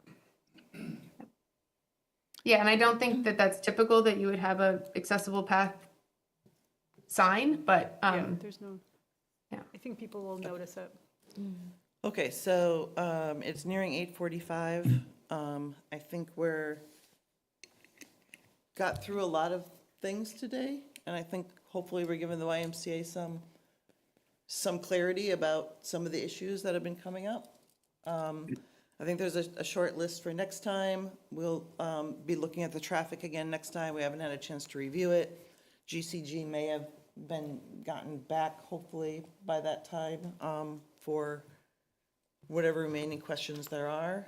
Are there any other questions from the board that we want to give to the Y for when we meet next time? I mean, I'm of the opinion we can probably start drafting some kind of decision. I think we're getting extremely close. I'm not hearing any kind of concerns about the project. I'm just hearing a working out of a couple of points. So I, for one, think we can start drafting something. I'm not saying we're going to have it ready to wrap up, but I'd like to start looking at a draft personally. I think that's a good idea. Is that something we can put on your Absolutely. empty plate? Yeah. Sure, okay. Nothing else And going on, hopefully a so- draft that kind of touches upon some of these points that So we've we'll know what discussed today, conditions there so might that we be. can start thinking about conditions and actually have a conversation with the applicant about those, whether it's, whatever it is, whatever has come up today, so that we can start to be on the same page and look at language together with the applicant. Okay. Do you want that for the 13th? When are we? Okay, well, the 13th's next week, Yeah. so I don't think I we're don't gonna. think that's enough I time, don't but- think we're gonna get there for then, Does but, that push us till December? yeah, so, I guess at this point, and like I said, our next meeting is next week, and then, it's Thanksgiving. So we kind of changed our meetings, so that we could get 2 meetings in this month, even though we'd typically meeting on Thanksgiving. So I think that would put us in the first meeting in December, and right now I would just ask to say first meeting in December, because one of the things the board has to do is to figure out what we want to do in December, because otherwise we're meeting on Christmas Day as well, which I don't think anyone's going to want to show up to. And the traffic report looks like there are a lot of things that may need responses, and I'm guessing the applicant is going to need time to respond to these. There's a lot of related to pedestrian traffic, sight lines, fire truck movements, so I think So they're are going to we, need some time. are we visualizing something in writing from the applicant on that? What's our vision here as far as Yeah, a just response? Matt, through the chair. Please. Yes, we're already working on a response, and then we plan to meet with Vanessa and hopefully get a response back from them. So there should be, not to say ignore what's out there now, because it's a thoughtful review, but given us a couple weeks here to get to December, there'll probably be a few updates from both sides and a much clearer, hopefully cleaner report that the board can review prior to that meeting. Great. Does that sound good to everybody? Okay, so unless there's any questions from the Y, we will look to continue this to the first meeting in December, whenever we determine that will be, and we'll let you know. Yes, can I just get a quick clarification, just in Yes. terms of what we would be, again, I think we're hoping we can do responses to the GCG comments to our responses in writing, presuming that we get those soon. And we're hoping we can do the traffic comments in writing to Vanessa. So the only things that we would actually come back to present on is the tree conversation? Maybe the corner, if you've got an update from Concom.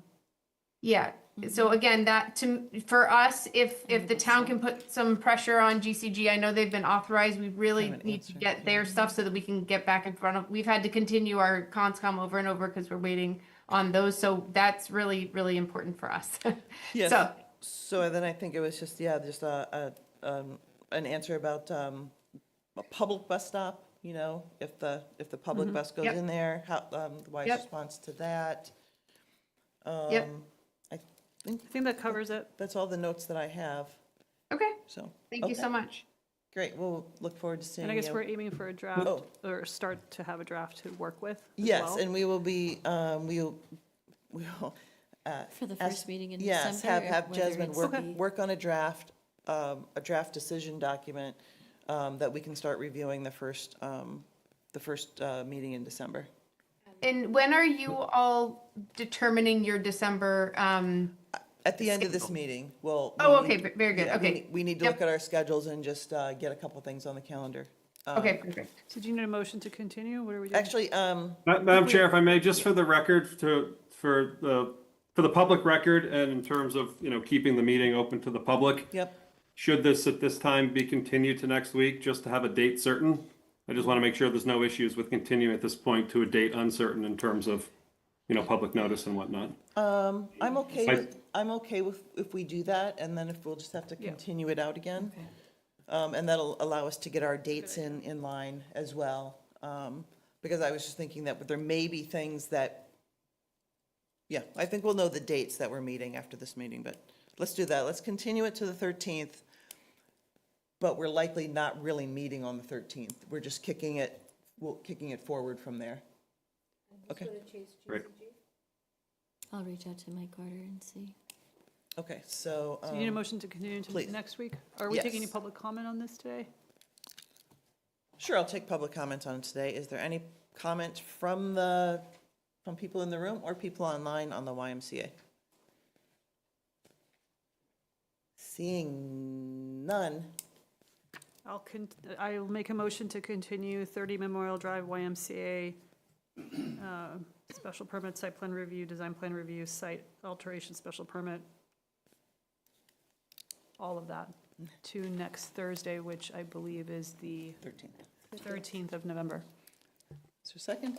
Second that. Roll call vote? Deepa Venkatai. Yana Tesmanitsky, aye. Scott Pelletier, aye. Paul Montesino, aye. And Tricia Kendall, aye. Okay, we will probably not see you on the 13th, but at least we'll have information when we will see you. Very good. Thank you Have a very much. wonderful Thanksgiving, everyone. Thank you, too. Thanks, bye-bye. Okay. Next on our agenda, oh, if I can find it. Here we go.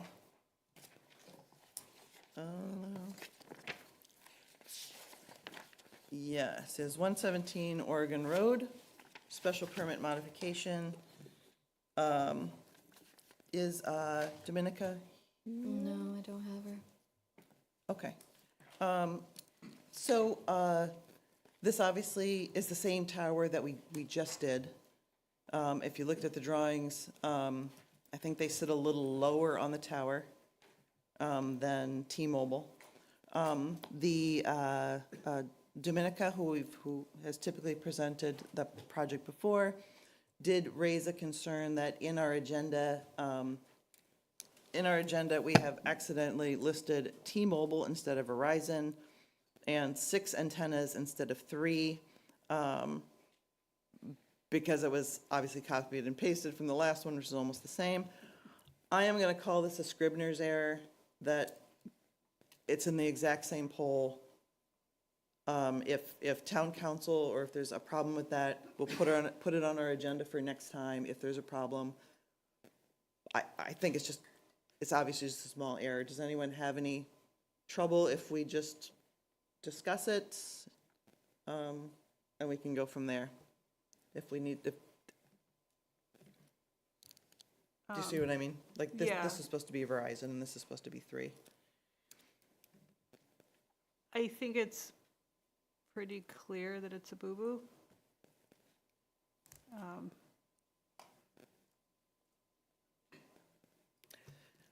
So, It's hard to respond to that.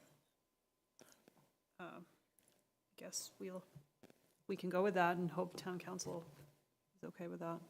as the chair, I have no problem calling it a Scribner's error, and if that is a problem, we We'll will figure it simply have to do it again.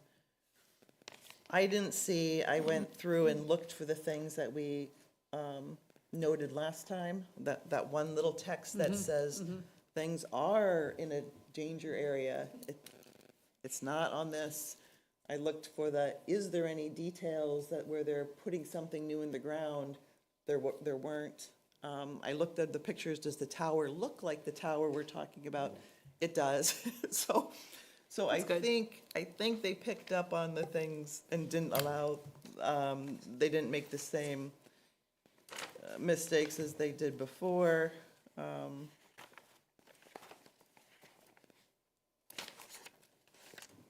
Yeah, so here's the report.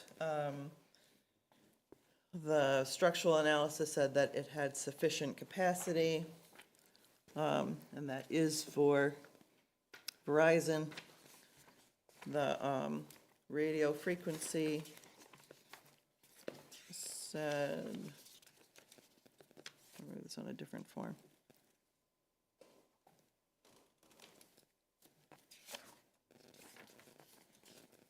Oh, yeah, the radio frequency said, based on the analysis performed, there are no generally accessible areas that exceed the FCC's general public and/or occupational limits at this site.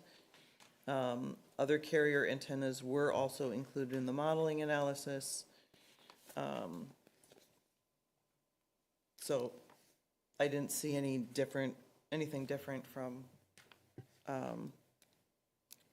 than what we had done last time.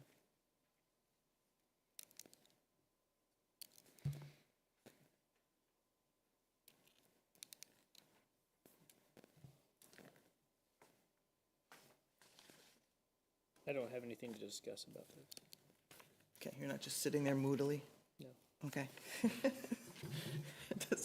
Does anyone else have any, That's just how I look. that's, okay. Your general look? Wait, what was the word you used? Moodily. Resting moodle face? Guess so. Getting punchy already. All right. We're So, getting moodily. moodily. All right, so what do we need? We need a motion to. Just one quick question. On page 2 of this document, Which one? The the application? permit application, it's not actually page 2, but it is. But page 2 of the application. It's the site lease with option. I don't understand what that document is. So easier one is if you catch that, highlight the next page. The section 3, I don't know what that is referring to about replacing 4 with 11, thereby adding 7 additional and 5-year renewal terms. Not sure what that is referencing to with reference to this package. Don't know if we know about it. I Why think this this is, document is part of this. I think that, I think they're providing the original lease agreement, or I guess the first amendment to their site lease, which, the terms of the lease commenced on 2007. Which is essentially just proof that they're allowed to do work on that. But They this have is a lease. T-Mobile's document. It's not, Oh, not the the lease Verizon one. I is see. T-Mobile, not Verizon. Yeah. Yep. Where is that? It's So right page, below, next page. It's page section 21 3, technically yeah. Okay, in the packet, but. I mean, I don't know why this is part of this documentation. I'm just curious because But they include it to show that they're allowed to do the work there because they don't own that property. They're only leasing that tower from, but Who Verizon is not. T-Mobile or Verizon? well, I'd have to check into that to see if there should be a separate lease for each carrier. Okay, so that's a fair point, that even though, yeah, so we're just not sure why the document is in there.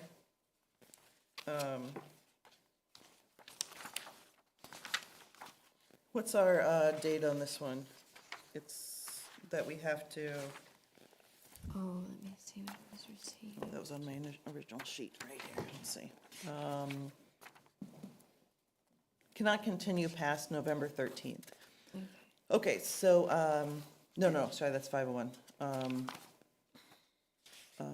We have to issue all permits. We need to hear and issue a decision on this by November 27th, so that would be doing it on the 13th. I don't think there's Yeah, I don't think there's a problem with that if we understand what this Yeah, question it sounds, is. seems like there is another one right after, which is Verizon. I'm guessing that somebody just put the whole package together and sent it, but it may be a minor clarification. So you think there's two lease agreements in there, is what you're saying? No, there's a permit Verizon application right after. So it may be just a clarification to understand why this was tucked in here. Yeah. They may have meant to include the one for Verizon, Deep, I'll check. Yep. Okay, so other than that, we have a clarification on what may be the wrong lease agreement in this package. We don't have any other further questions or concerns on this tower.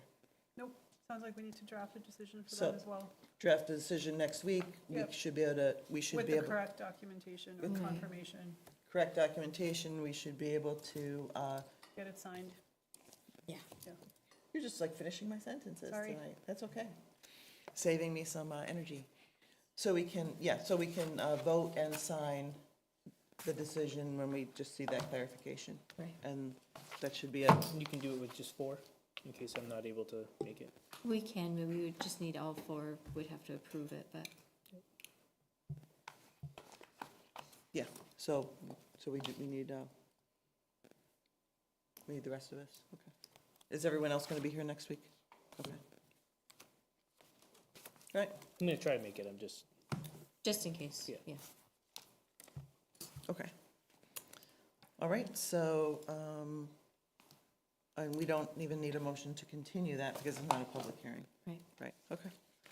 So we're just moving on to the next item on our agenda. I think the next one, I'm disqualified, so I'll step out.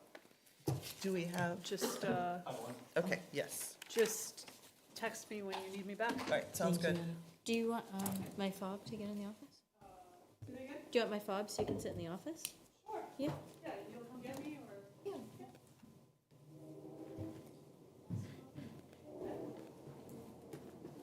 Let's see. I do have a PowerPoint. I emailed Jasmine. Oh, sure, give me just a moment. Okay, so, I can pull it up if you don't mind, I can, That's fine, yeah, perfect. thank you. meanwhile, the next item on our agenda is 501 Pond Street Extension, and this is not an extension, right? We are asking for an additional extension To, to beyond the current special permit and site plan extension, expiration date of 2026. December 2026.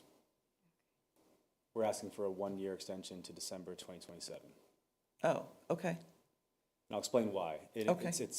It is critically important to the project.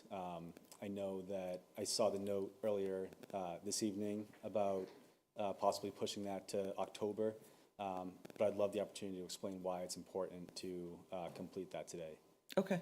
Yeah, why don't we That's great. understand that then? I thought it was an error, frankly. Oh, no, because- I'm sorry, yeah, and I'm happy to provide an update too. I know that we last spoke in May, or last presented to the board in May, and I think there's some new members, so this is 501 Pond Street in Ashland. My name's Chris Grant, I'm with Wind Development.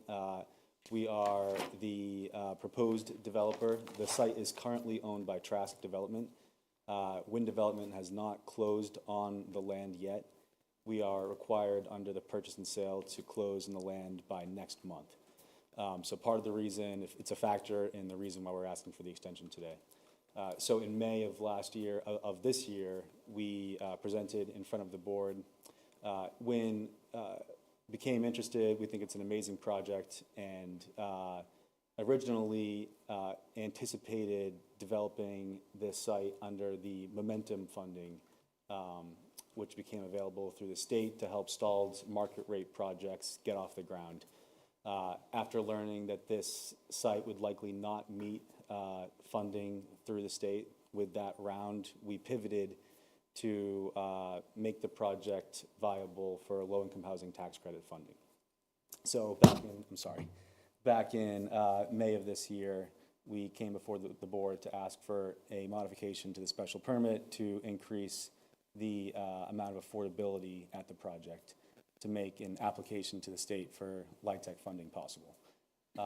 So with that complete, we have been full speed ahead on the design plan. We have 70% drawings, and this is one of 2 projects that WIN is submitting for an application in the upcoming LIHTC round to HLC and Mass Housing this upcoming winter.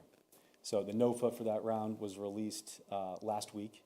The pre-app is due December 2nd, and the full application is due March 19th of 2026, which is a month behind what's we've seen in the past. It's usually February, so it adds even more of a crunch to close and complete and start the project before year end of 2026.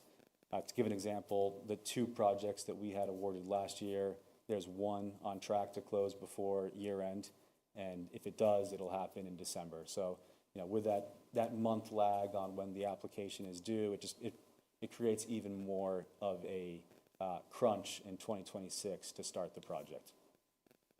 But just we have a few other updates here we wanted to just highlight.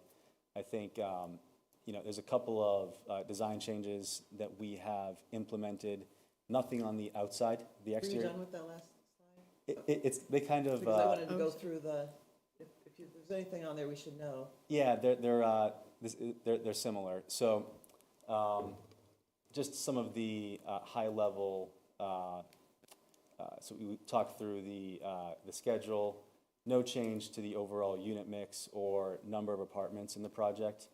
Over the past several months, we've been advancing the drawings to 70% construction. And with that, we've made some tweaks to the ground floor, the amenities, the way that the building entrance flows to make it suitable for a WIN project. We have, the way that we prefer offices to be set up, back of house to be set up. So those changes have been made. The finish and design package has been advanced, and it looks beautiful. We've tweaked some of the amenities to add some things that we think will be attractive to future residents. And to give an example, there's a few additional work from home spaces. There's what we call a public living room, essentially a larger work from home space, but it has a couch and a TV. Some people like to hang out there on their laptop and work from there during the day. Others will use it as a place to watch, the big game or whatever, gather to watch something on television. We also created a maker room, which is something that is relatively unique and we've seen in some properties recently. But it's essentially a place where you can go and build things. If you live in an apartment building, that's kind of hard to come by. People have projects, they need to, roll up their sleeves and build a piece of furniture or fix something. So it's a place that you can go and work on stuff, or another place to have gatherings. It's a good place if you want to have a painting night or pottery, whatever. We also tweaked the lounge to make it suitable for gatherings. So there's a clear split between a room that will be public for all residents to continue to use, and a separate side that is really suitable for events and parties, which is very popular in buildings that we manage. So it's a nice room that has an opening onto the courtyard that can be reserved by residents for birthday parties, whatever type of gathering they would like. So on that side, those are kind of the changes to the project from a design perspective. The big change is that we've made some tweaks to satisfy passive house certification. So we are pushing to meet the specialized opt-in code. We were aiming to meet the stretch code previously. So the changes are kind of, it's a rigorous energy code. So the changes aren't too much, but I can walk through what it means to this project and what was changed in the design to meet that passive house standard. But we're excited about it. I think it will create a great product.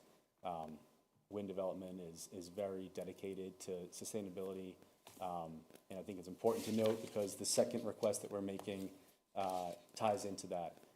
So We can go to the next slide if you don't mind. Yeah, and can I just ask two questions? One, has the commercial component changed in this? No. So it's just the back of house stuff for the amenities that have changed, that you've tweaked? The commercial component has stayed the same? Commercial has stayed the same, Woonerf has remained the same, and the facade has remained the same.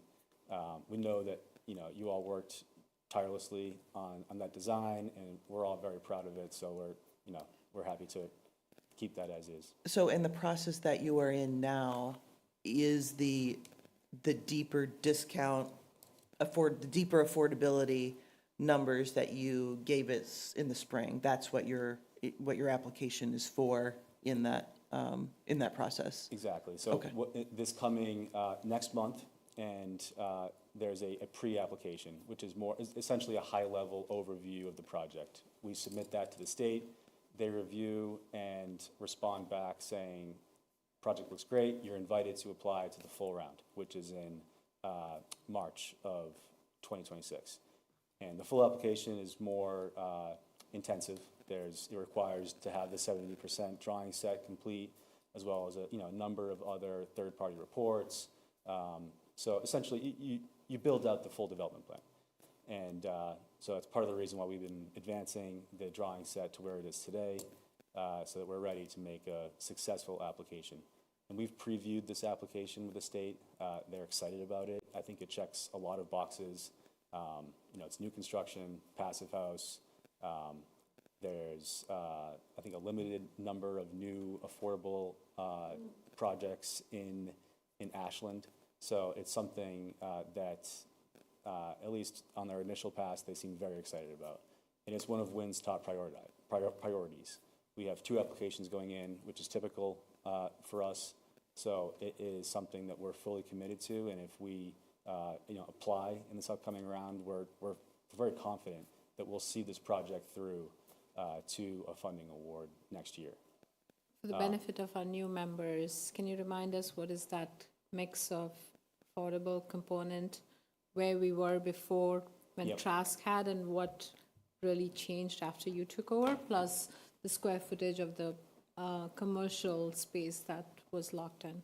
Yeah, exactly. So the original plan with Trask, which was documented in the initial special permit approval, was for 25% affordable, 75% market rate, essentially mirroring a typical 40B deal.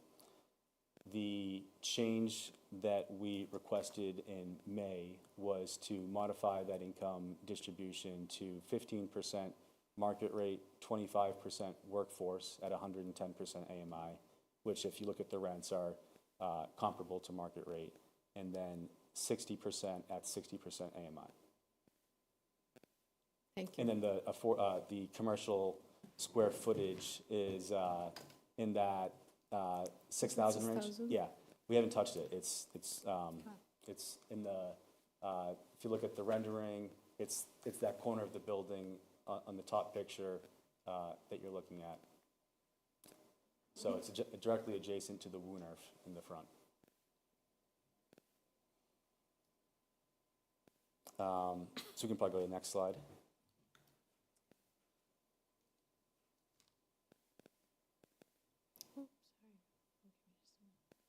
Frozen here.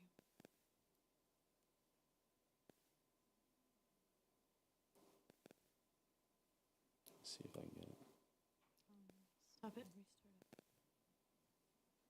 The next slide is essentially an overview of passive house construction, which I'm happy to kind of breeze by if everyone's familiar. If not, I can give. I am. She's the most familiar. Okay. I'm probably second most familiar.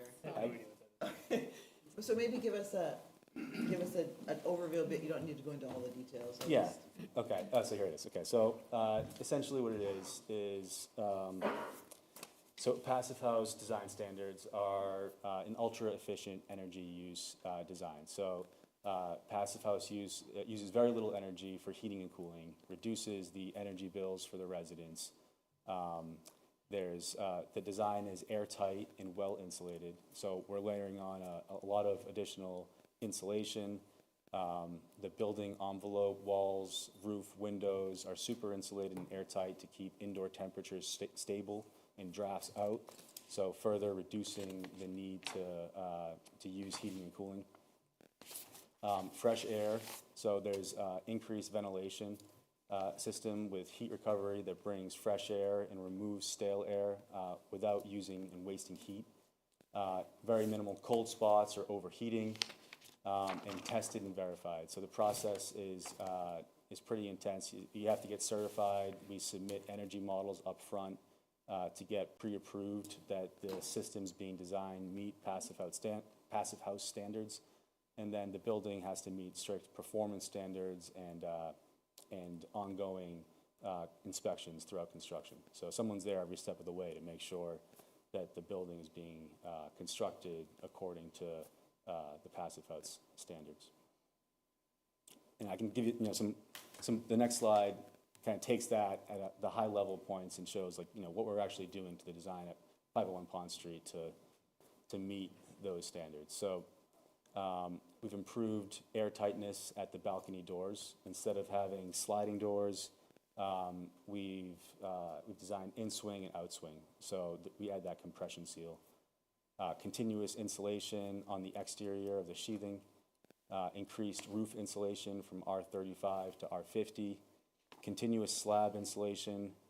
The double pane windows will likely be replaced with triple pane windows depending on the vendor that we go with.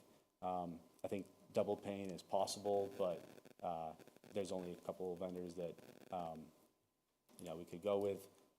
Then all electric ready provisions for future domestic hot water electrification that ties into the second request that we're making.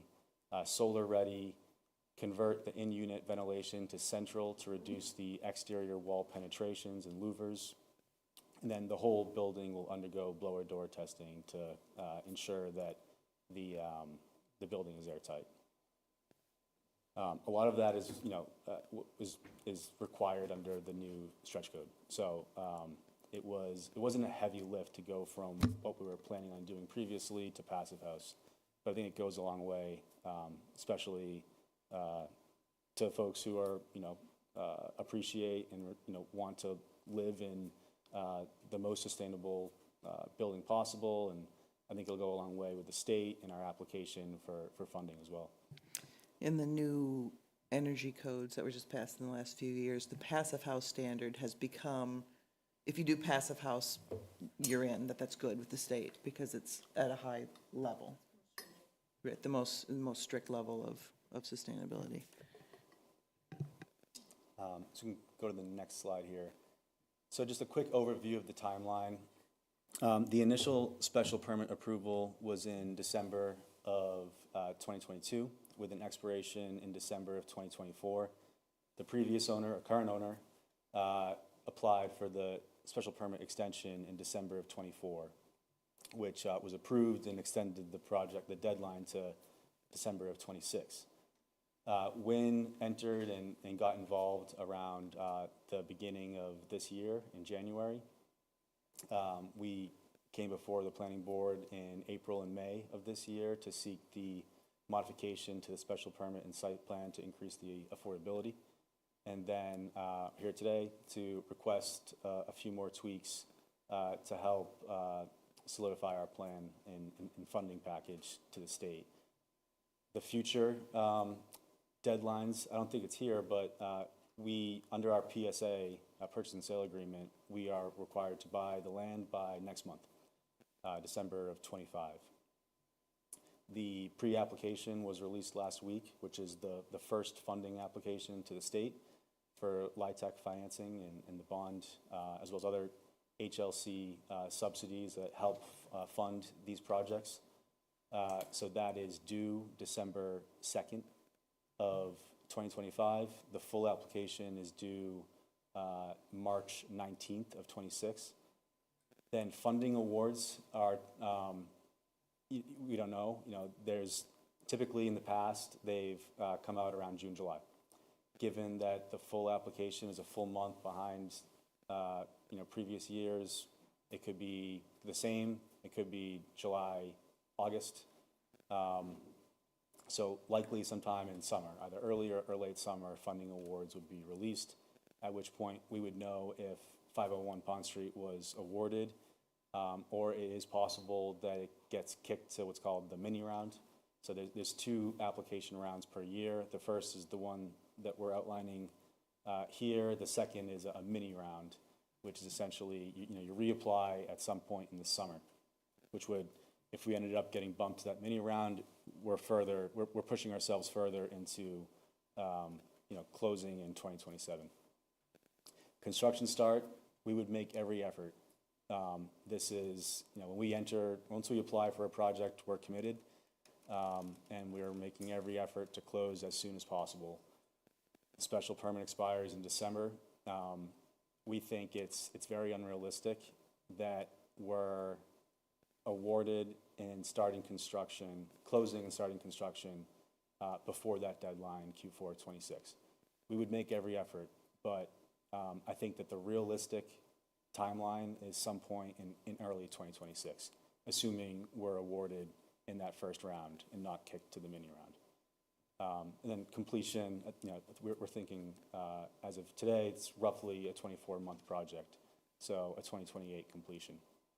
Going back to construction start, I think the range of outcomes, if we're awarded in that first round or in the mini round, is a construction start somewhere between January, February of 2026, or mini round is, spring of, 2027, and then spring of 2027. We can go to the next slide, please. So that brings us to our first request of a 1-year extension on the site plan and special permit approvals from December 2026 to December 2027. Again, we want to reiterate that if we're applying, we are committed. WIN will be expending millions of dollars to bring a project to closing, and we have every intention of closing as soon as possible. We do think that the December 2026 date is unrealistic in either scenarios, and it's extremely difficult to close on the land next month without the assurance that we're submitting an application for a project that is viable under the existing special permit. So there's hesitation within the organization to close on the land without the assurance that an extension is available through 2027.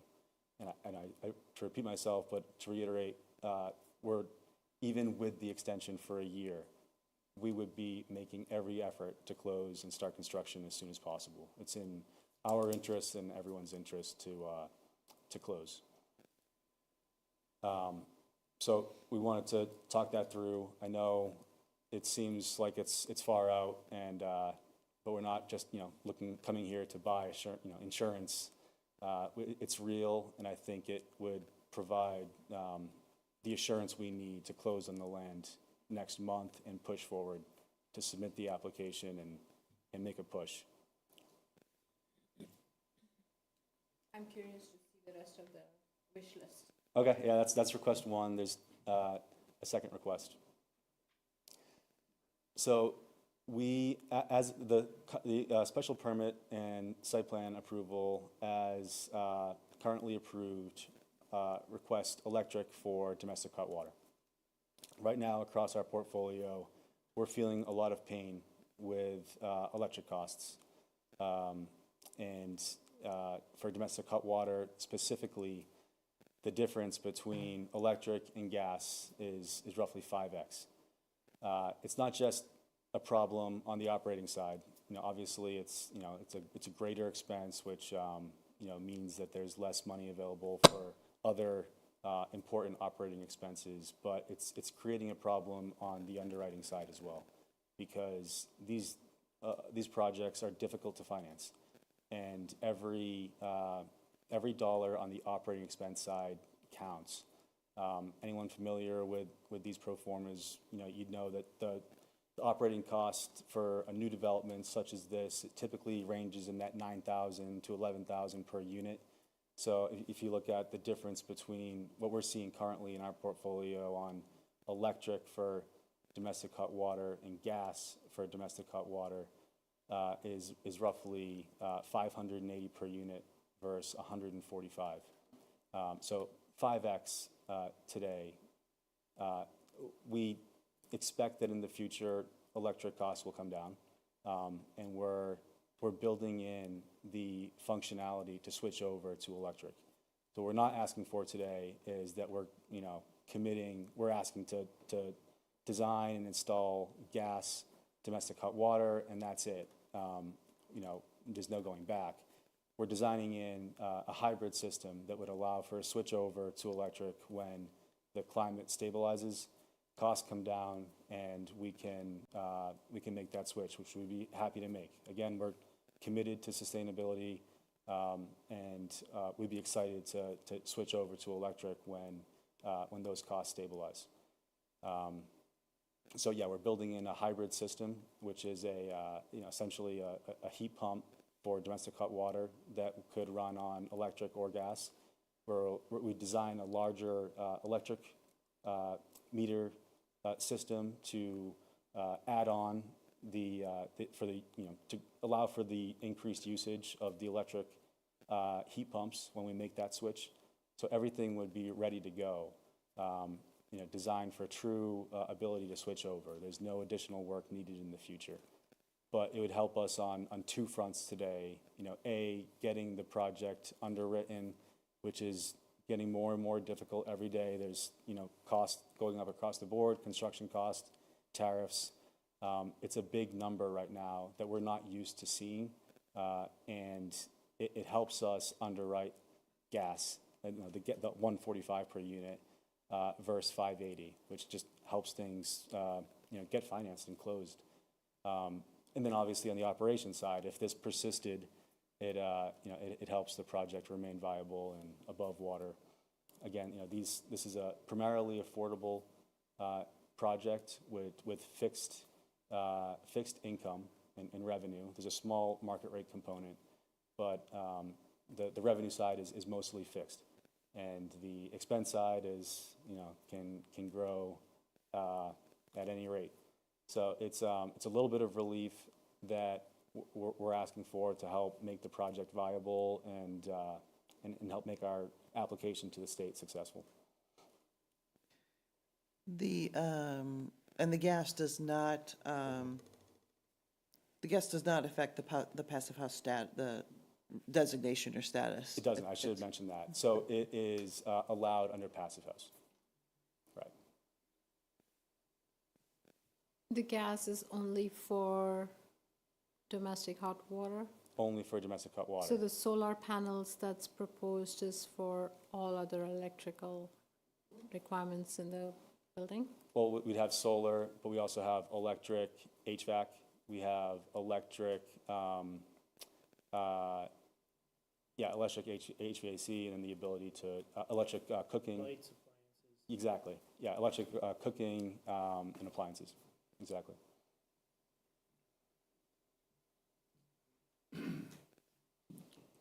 Do you need both requests approved today?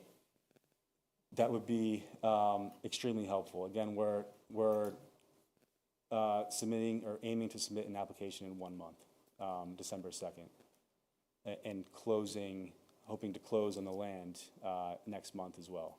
So I think the first request is the more vital, the extension. That would create, without it, I think there's extreme hesitation to move forward. But both are very helpful. Being able to underwrite this difference in our pre-application to the state would go a long way. And I think next month looks busy from what I heard.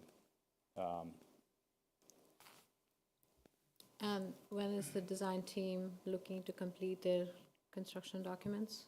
So we have 70% right now. I think that from that perspective, the push to go from 70 to CD starts at award. So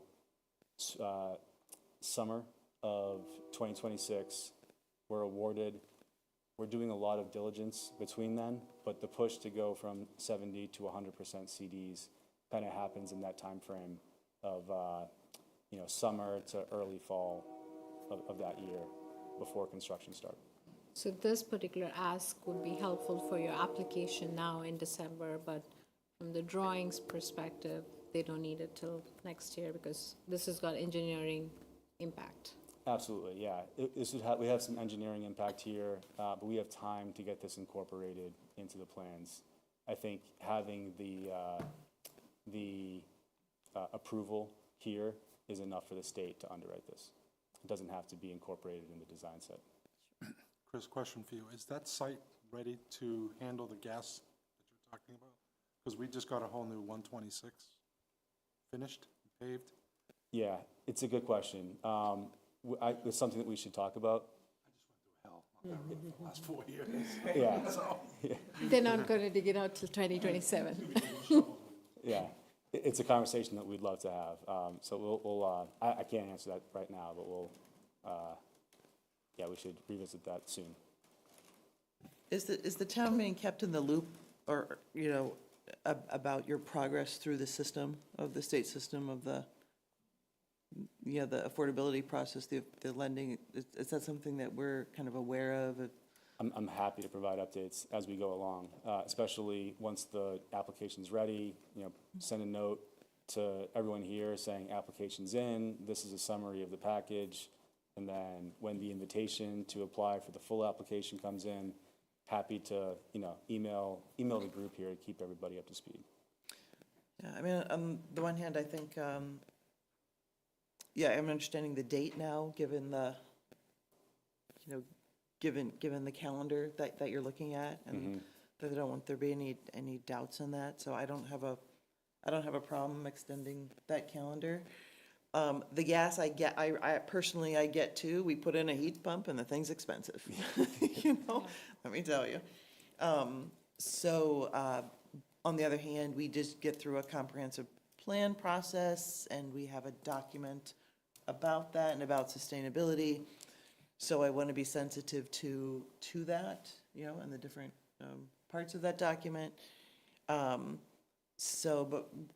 is hybrid. Hybrid, it's yeah. not just it's gas, true. So yeah, it's got that hybrid component, and it's only for hot water. It's not for 90% of the building usage, so I understand. Doesn't seem like a red flag to me. Okay.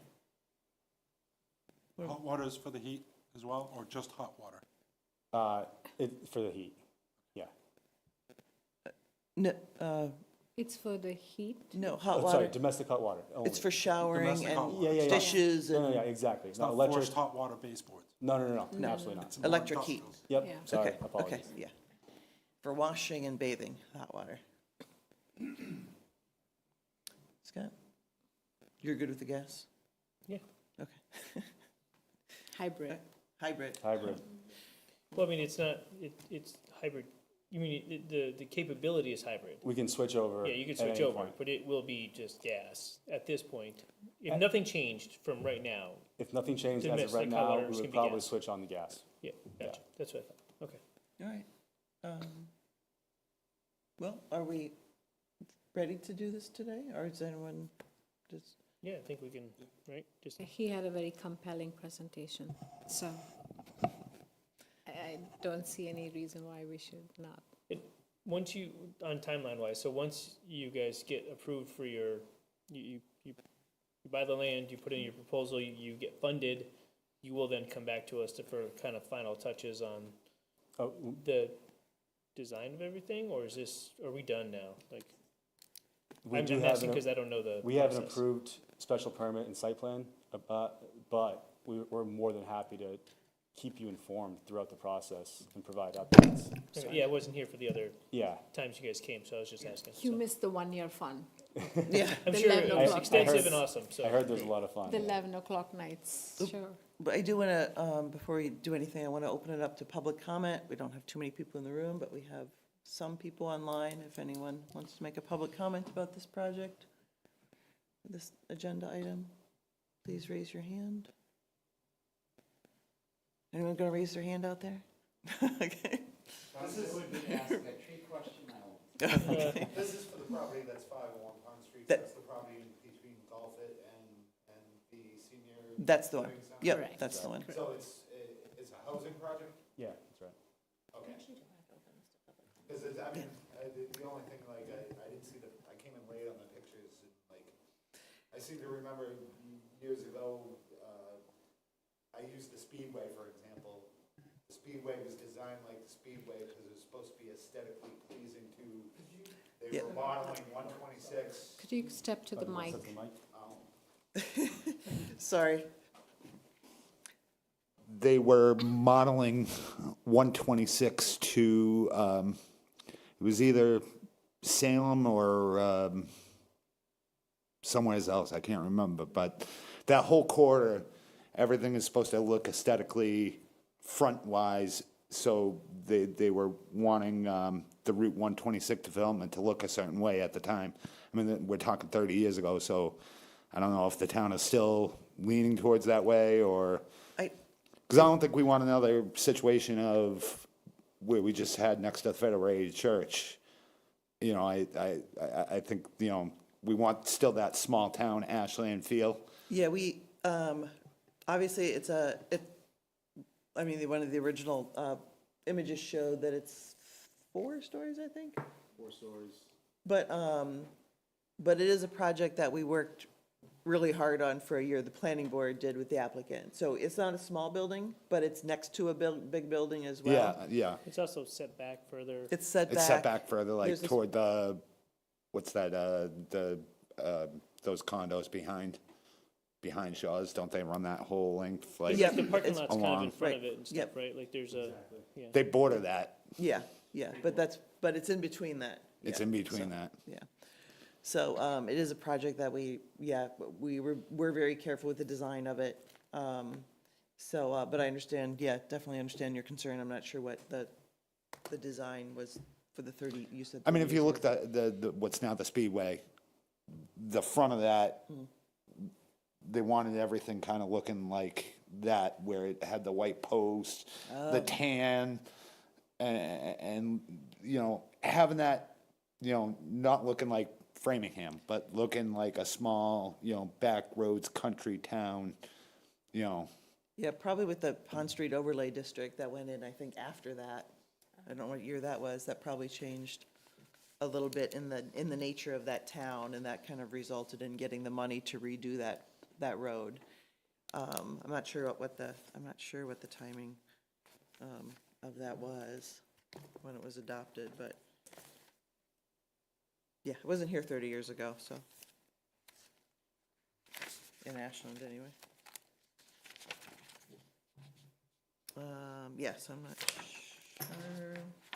that's the wrong section, but I'm not sure what year that was coming on, but I understand your concern. It is a larger building, but it definitely has a different design aesthetic than. Just don't want no, like, you know, gaudy looking, you know. Yeah. This is the rendering right here. Yeah, there's a public area out in front of it, planted, and where actually the public can go and have events there. It's a little hard to see in these images, but it is on the whole front of the building. Yeah, there's this whole Woonerf, which is a word that I learned It's on this project. We did too, yeah. It's a beautiful space that separates the building from the street with trees, public walkways, and places to sit and Do we have to have like the blue and the white and the black? Could we like make it like all one color so it's not like more aesthetically pleasing I'm afraid, for the eye? yeah, that all has been approved. Okay. So it's just this extension that we're looking at. And the great thing about this project is that the affordability level is much, much more serious than in No, other that's good, 'cause we projects. need Yeah. that. Yeah, so anyway, but Nothing else. thank you, I appreciate your comment. So you just need a motion to accept? I think we need a motion to accept both of each of the items. The extension and the modification. The extension and the modification, I guess is the words you can use. I move that we approve the extension and modification of 117, oh, sorry, wrong one, 501 Pond Street. Yeah. think That's good. it? Yep. Second that. Roll call vote, Deepa Venkatai. Skip Pelletier, aye.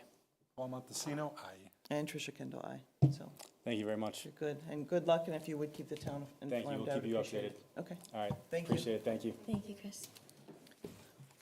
all right. Oh, we can get Anna. Yeah, I'll text her. I think Just go she's just, run real yeah, I quick think for she's a just sitting bio right up break. there. What's that? I'll be right back. Okay, I know they're waiting, so I'll be super fast. yeah, no worries. Okay. Now, gentlemen, you're on. Who is speaking on this one? Do we have someone here representing the subdivision? Who that would be there?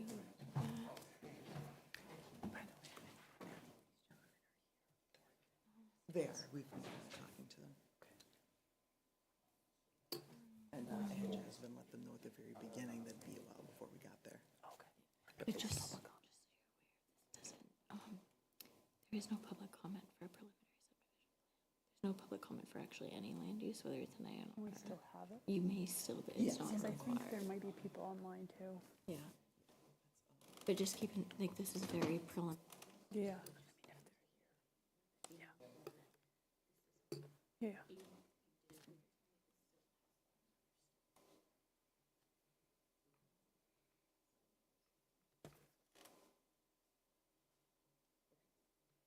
So we don't have anyone. Okay, so we're just, Scott will be right back, so,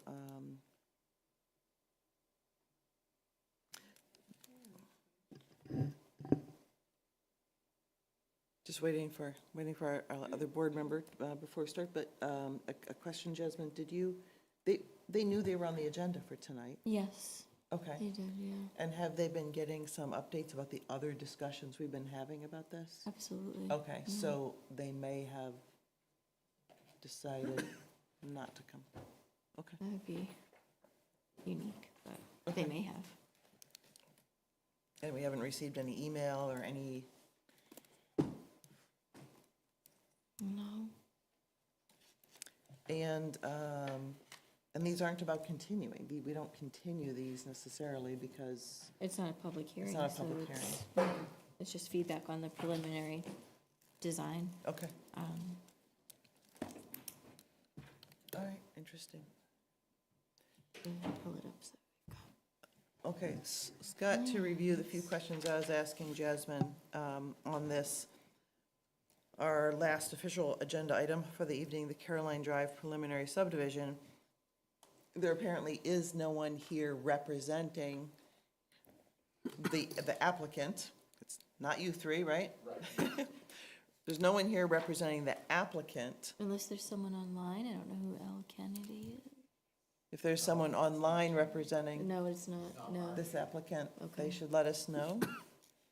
But otherwise, it doesn't seem like we have someone here representing the applicant. So that said, however, we don't need someone here to look at and understand what this subdivision is and the action that we would take on it.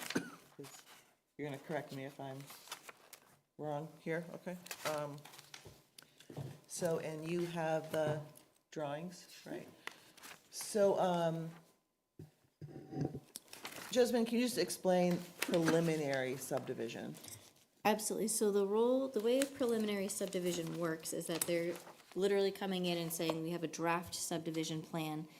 We're going to show you all the ways that we think this subdivision works, and we'd like for your feedback to look at this and tell us, is this a plan you would be willing to approve under the conditions we've proposed? And at which case we give our feedback for them to come back with a definitive subdivision plan. And at that point, that's the plan that if we vote on this plan, a preliminary plan, nothing happens. They still have to come back with a definitive subdivision plan for us to actually approve and record at the Registry of Deeds, and it gets recorded with our assessors downstairs, and then we update our assessors maps and our online GIS maps. a preliminary plan, we could approve this and they may never come back with a definitive subdivision. And it holds no weight. It's just saying, we've reviewed this and we say, if you would like to apply for the definitive subdivision with what you've shown us, here's the feedback. We think we could approve it based on these conditions, or we think we couldn't based on these. And it's really just them getting the feedback before they spend that much money in engineering to get 70 to 100% drawings done. And then if we do approve this preliminary one, they could come back and we could not approve the secondary one. Absolutely. There's no, you could approve a preliminary, and there's nothing that says if you've approved the preliminary that you absolutely have to approve the definitive. There's no legal binding in anything you do with the preliminary plan. And what if you do not approve a preliminary? What happens then? They would come forward hopefully with substantive changes with hopefully another preliminary, unless they agree and we set forward clear standards that this is why, and they felt comfortable coming forward with a definitive subdivision plan based on the feedback. Usually they come back with another preliminary to make sure that So even if we would vote down this preliminary, they could choose to come back with another preliminary, or they could choose to come back with a definitive, which would be a big leap, but they could. absolutely. And voting this down does not mean that they have to wait a year before they do it again or anything like that. Right, unlike Okay. a special permit. So a special permit, if you denied, they would have to have substantive change or wait 2 years to reapply. That doesn't apply to land use. Okay. Clear to everybody? I think then, even though we don't have anyone here, it's in front of us, and we may be able to make a decision on it anyway if we. And we definitely have some feedback from conservation and from fire, which were the two, most important. DPW has looked at it as well. They just concurred with conservation and. When you say concur, you mean with Becca's email of November 3rd? Becca and the fire department's email of. Because I read Becca's November 3rd email, which seems to indicate the delineation should happen before we make this decision today. That's So her I didn't recommendation. see the fire one. Oh, there. What time did that one come through? That was from Chief Roby. I did not see that one in email at all. I did. So but did maybe he it just- agree with her that the delineation was necessary? Chief Roby gave different feedback. He didn't say about the Okay. delineation. His was about the, I was concerned with the driveway length. And he said, obviously, the driveway length is a big issue here. He refers to NFPA 1 Fire Code access requirements, saying it's a fire access road up until it divides into the two driveways, and they need to follow access requirements. This would require a turnaround area, the proposed cul-de-sac, under 18.2.3.4.4. Both access points need turnarounds due to distance, and it also states a width of 20 feet, and it's only proposed to be 18 on the plans. So they're concerned with the driveway width to get the fire trucks through. Lastly, the concern's distance to the hydrant. So the nearest hydrant on these plans is pretty substantially far away. It's down here. This is the closest hydrant here. So to get to the houses on this end of Caroline Road, they would like to either see another hydrant be brought in or to have these two houses sprinklered. So it's 4 houses that. 4 houses. Each of the red squares is a house and a garage. So they're proposing 2 cul-de-sacs as paper roads. They don't want to build these cul-de-sacs. They want to use these cul-de-sacs on the plan to create frontage for the lots, but not construct them. And they want to construct these as driveways, as it's shown in the red here. Fire is saying they would like these cul-de-sacs built because of the turnaround. There's no way that fire can come in here. If they pull down here, they have to back all the way out this driveway. Same thing with this driveway up here. To pull in up to this left, you'd have to back all the way down this driveway. This only provides an 18 feet width. They need a minimum of 20 feet width to get the fire trucks through safely. In addition, what conservation had mentioned, each subdivision requires, each lot has to have a certain number of square footage of uplands. This requires a minimum of, I believe, 25,000 square feet of uplands, but I'll get you that specific number. But conservation is concerned that these wetlands may actually be more restrictive than it shows, and that these upland numbers would change if they did an abbreviated notice of resource area delineation, which they recommend before we approve any definitive plans, that we make sure that this upland number is in fact what it is, because if you approve the definitive subdivision and then they go and apply for an ANRAD after the fact, you can't rescind. Well, I that think technically approval. Becca's saying before we make the preliminary decision. I mean, I think you should know, but certainly before a definitive, again, you could take, Yeah. you could take this preliminary and say, we Yeah. approve this with, Well, we can also if you listen to say, Becca and say. absolutely, no, don't we'd like approve the another at preliminary all. until we have So an there is no ANRAD. requirement we approve the preliminary. No, not at Yeah. all, not at all. And I feel the same because there's fire chief's also input that has not been taken into consideration at this point. So, not sure what the pressure is to approve it before those comments are addressed. And I can see, I mean, just from Yeah. safety point of view, you can actually see that even though the turnarounds look massive. But when you take into account the length of the truck, the width Yeah. of the truck, even just to make this turn, now they have to back out of that driveway during a snowstorm, during the winter time. Even if they, But, but even if yeah. they put a cul-de-sac there, they're still gonna have to, This particular driveway, regardless of the cul-de-sac or not, is too long, and they would either have to reduce the driveway length or sprinkle the house, even if they built the cul-de-sac. With the cul-de-sacs, the other three houses are not an issue, but this one is a concern with both designs. But we also just need the basics. To me, Becca's email was pretty much, I'm done with that meeting. If there's commentary from Concom that there's no delineation, we don't even know what we have upland versus wetlands. I'm not gonna be approving the preliminary.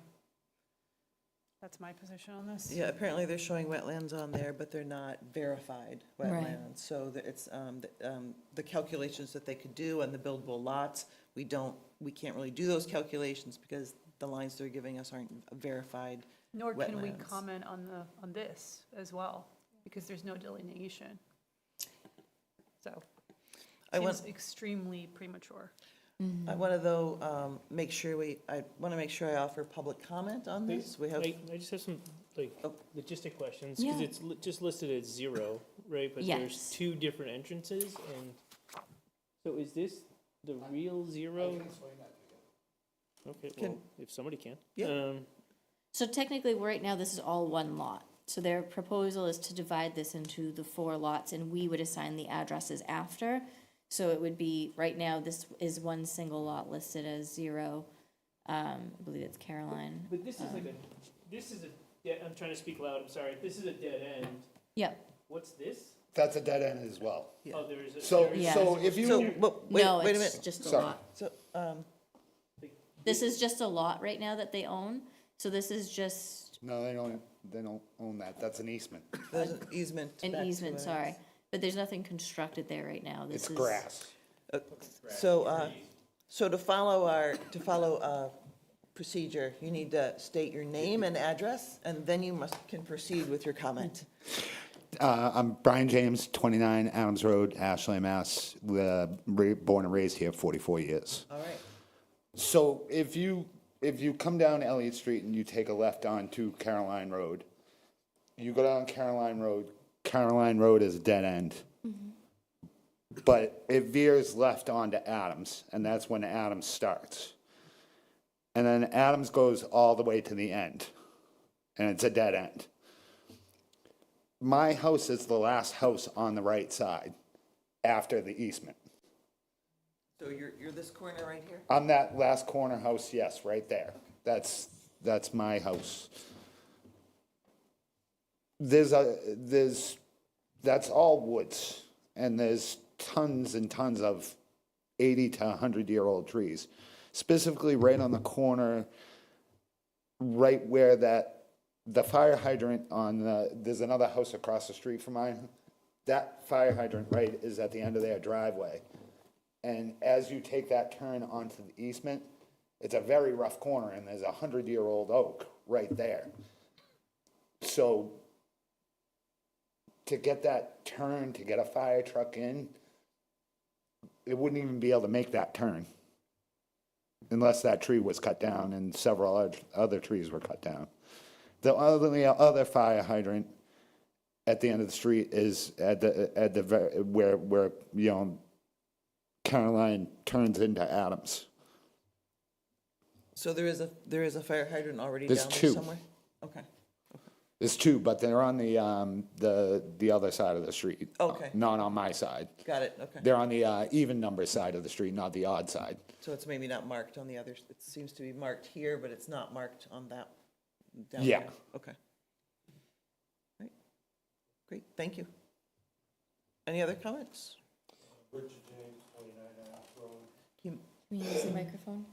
Yeah, hold on, we're just gonna move the microphone down. Thank you. Is, I've been there 53 years. I maintain that. Hey.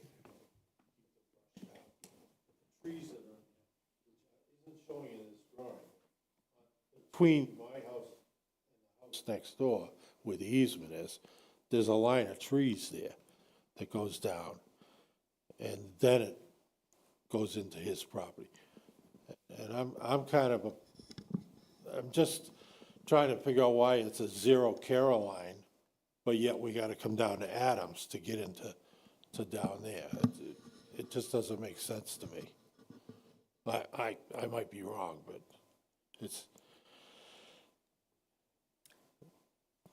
What's the easement for? Like, is it like a property between the in the two houses? yeah, it in an the easement? 1950s, the developer that built all the houses on Adams Road owned this piece of property, or was turned over to the developer because he ran out of money. So for all these years, since 1955, it's been Tromby is the owner of the land. I don't know if he passed away or whatever. I knew Jimmy pretty well. And I think now that he's gone, the family is trying to get rid of this piece of property that really nobody's been able to build on. But with the new methods of building and stuff, there might be a way to do it, but it just, So the easement was to give access to the back of that piece? Yes, Okay, thank you. yes. I have like easements all over my property, and some are for like defunct gas companies and stuff, so. right. And the easement also runs into the sewer, and the sewer line is behind all those houses. Yeah, it runs from Sheffield The sewer that was done, all the way over to my house and out to Tri it goes to Street. Tri Street. Right, That's so what the SMH is? I assume that's what the dashed line with the, Yeah, yeah, that's, yeah. yeah, that's the sewer line. And that was put in 25 years ago. As a part of that original 126 redevelopment project. Okay. Any other comments? There's just it's mostly woods, there's not any field out there to speak of. So I question if you start tearing down all of the trees, how that's gonna affect the existing wetland that they've got drawn there. And of course, this was all done during a drought. I'm not conservation, so I don't know how they can tell what is what, but it looks dry right now, but it's not.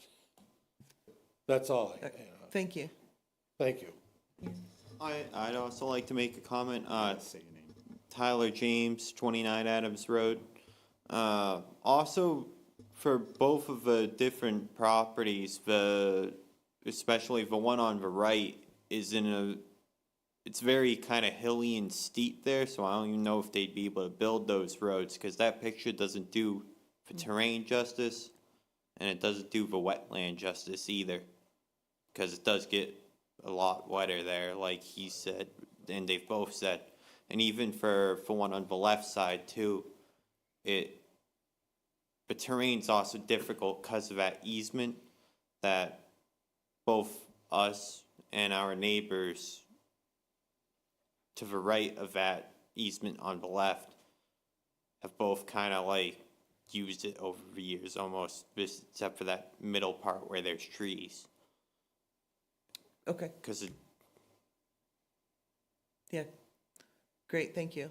I mean, I think some of the issues obviously will be Concom looks at this as well. So Concom does not look at a subdivision. So what happens is if they go to, if you approve the preliminary plan, they come back with a definitive subdivision, which you would approve and they would record. At the point they go to start construction, that's the point that they would apply to conservation when they go to construct the single-family homes. And at that point, they would review the wetlands surrounding the property. At no point in a subdivision it's not a site plan, it's not a special permit, so we don't look at things like grading, clearing. The only thing we can look at is access, lot size, uplands, buildable area, things of that nature. But isn't part of the uplands though, especially if we think it's not necessarily could be accurate, isn't that part of Concom? It is, but you have to remove that. So you cannot look at a plan and deny it because you think it might have wetlands. They're allowed to go to Concom and apply under that. We have to make sure that it has adequate uplands to create the subdivision. But if they do the ANRAD and it comes back and yes, they have appropriate uplands for subdivision requirements, you technically have to approve it by law and then allow it to go to conservation then for them to. You're talking about the final one. Yes, I'm talking about Yeah. definitive, yes. Preliminary, you're not There's no requirement that we have anything. to prove it. Right. There's no requirements for preliminary. That's just if it was definitive, if you approved it, you have to make sure it has the adequate amount of uplands, but then you have to release it to conservation to review the setbacks and. So we're things saying, like that. there's no, in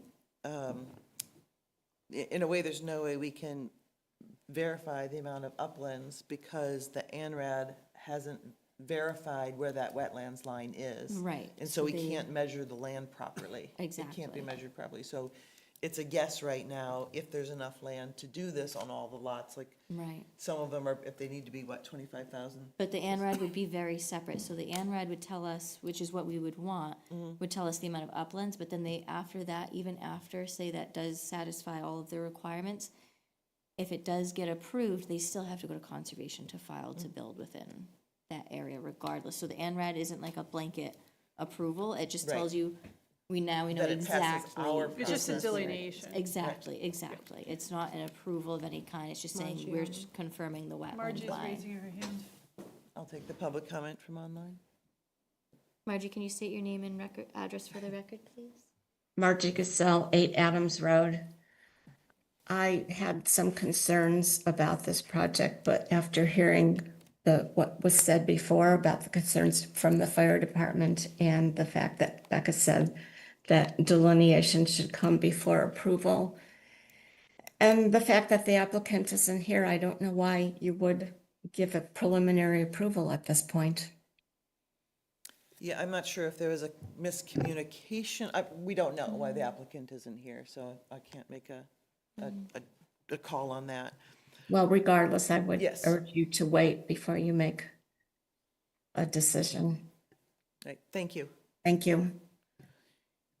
Yeah, so it seems like there's two issues. Obviously, the unclarity on the uplands, the amount of uplands, buildable land, and obviously the issues from the fire department, which seems significant, and that this plan does not address those issues. So does someone have a recommendation that they would like to make? I'll make a motion to deny the preliminary subdivision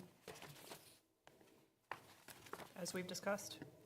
For reasons discussed? For reasons discussed, specifically the lack of upland calculations that we can trust.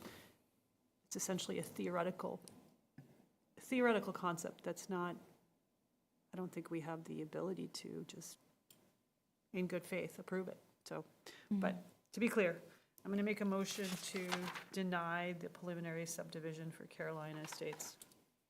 Second that. And, I should offer opportunity for discussion amongst the board. Do we give them any notes when we send this?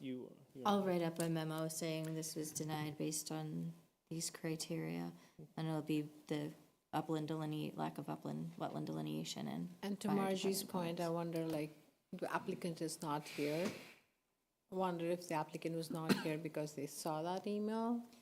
It may be, it depends on the firm, and I don't know this firm, but sometimes it is standard practice that they don't go to a preliminary hearing because it is preliminary. But it depends on the firm, but it's, And you said the advantage of preliminary is for them to progress? so that way they can more easily change this design because they haven't gone to things like grading or anything like yet. It's very preliminary, like this, just on a flat piece of paper. So it's a lot easier for them to make changes based on your comments than if they had gone through and done 90% design and they had done the grading work and everything like that.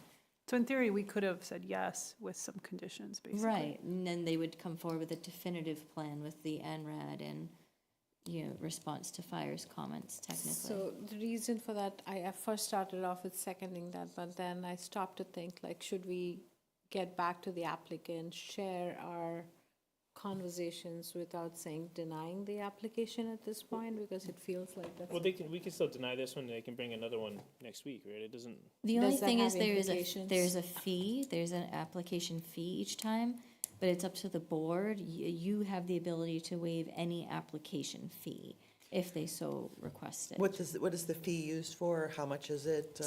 The fee, I could tell you what it is if I look online, but the fee is essentially just administrative costs. It covers I mean, the office and the time that we take to do it. have they so- requested that? If They they have not request made it, that we can request. revisit that at our next hearing. They have not, I but just. don't think we should be that's inviting something- that. I think we should just see Right. what they do. And is it like $25 or is it like? No, it's a like few $3,000? $100s. No, it's less than $1,000. So it's less than $1,000, I could tell you in just a mean- minute. I'll look at the cost, but. I don't think it's rocket science for them to check in with Concom prior to coming to us in light of how messy this property is. So I, for one, would have no issue denying it based on Becca's email alone. And fire too, right? Because we'll give him the notes about the fire ones, right? So he'll come. Yes, with both. yes, they should have I would notes about the forward fire both. as well. Yeah, I would forward both emails to the applicant. Kind of speaks for itself. Or, yeah, I don't know, I don't know what would be standard to forward emails or to recap what is in the memo. Whatever Yeah. works for them Okay. to generate, Okay. whatever works for them to make it clear that perhaps paying a fee again is perfectly reasonable. All right, so we do have a motion, are you continuing to second it? Okay, we have a motion on the table, then we'll be looking for a roll call vote. Deepa Venkatai. Anna Tesmanitsky, aye. Scott Pelletier, aye. Paul Montesino, aye. And Tricia Kendall, aye, so the preliminary Preliminary subdivision. subdivision is not approved, is denied. So, that concludes all our major agenda items. We actually do not have, there were no meeting minutes, is that? Correct, Is the that meeting right? They minutes did weren't not- completed. Usually, Laura has another week. Usually, we wouldn't have met until the 13th. Oh, that's right, So, yeah, okay. the So, preliminary fee is $1,600. I'm sorry, so it is over 1,000. So it's $1,600 plus $150 per lot created. So it would be 150, so that's 600, so it would be 2,200 is the fee. So if the applicant seeks a waiver, we can revisit that. But just for in general, if any applicant asks for you to waive the application fee, that's completely your purview. We can't ever waive the public hearing notice fee and the fee for abutters, but if any applicant ever came to you and said, I would request for you to waive this application fee, it's entirely the purview of. And in theory, the we could board. also reduce it. You could, absolutely. So, It's your fee. It's up to you. You've said it, Do I it's get in the a piece of bylaws, that so. fee? Like, is there a check that I haven't been receiving? I'm just kidding. you're gonna get the board in trouble there, Scott.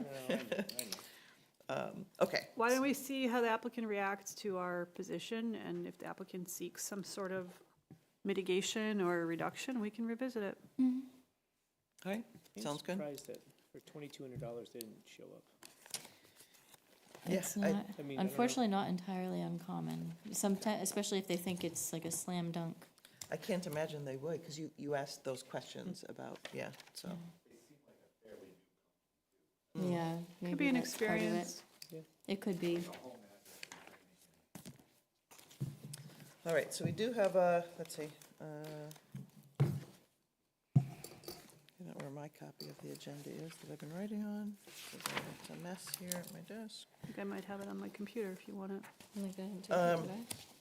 I think I have it mostly. I just wanted to, like, under reports, yes.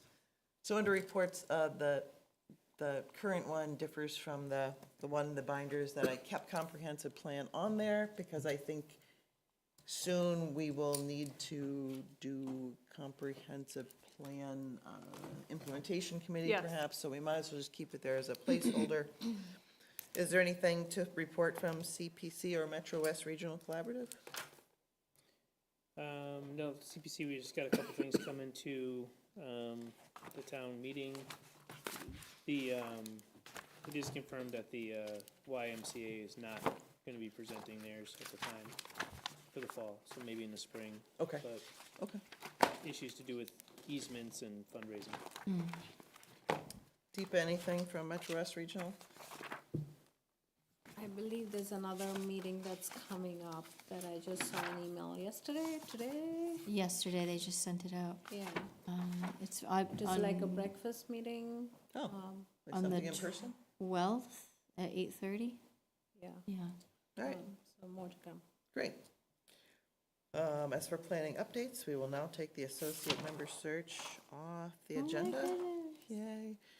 I am sorry for the last minute. I literally found out Thank you. on Sunday that I got a yes, and I've talked to a dozen people about this position, and I think she's gonna be great, so I apologize for all the quickness of it, but I'm thrilled to have her on board. So for our meeting next week, we have 55 Tilton Avenue. This is the one where I will be recusing myself. Anna will be chairing that project. It's for next time?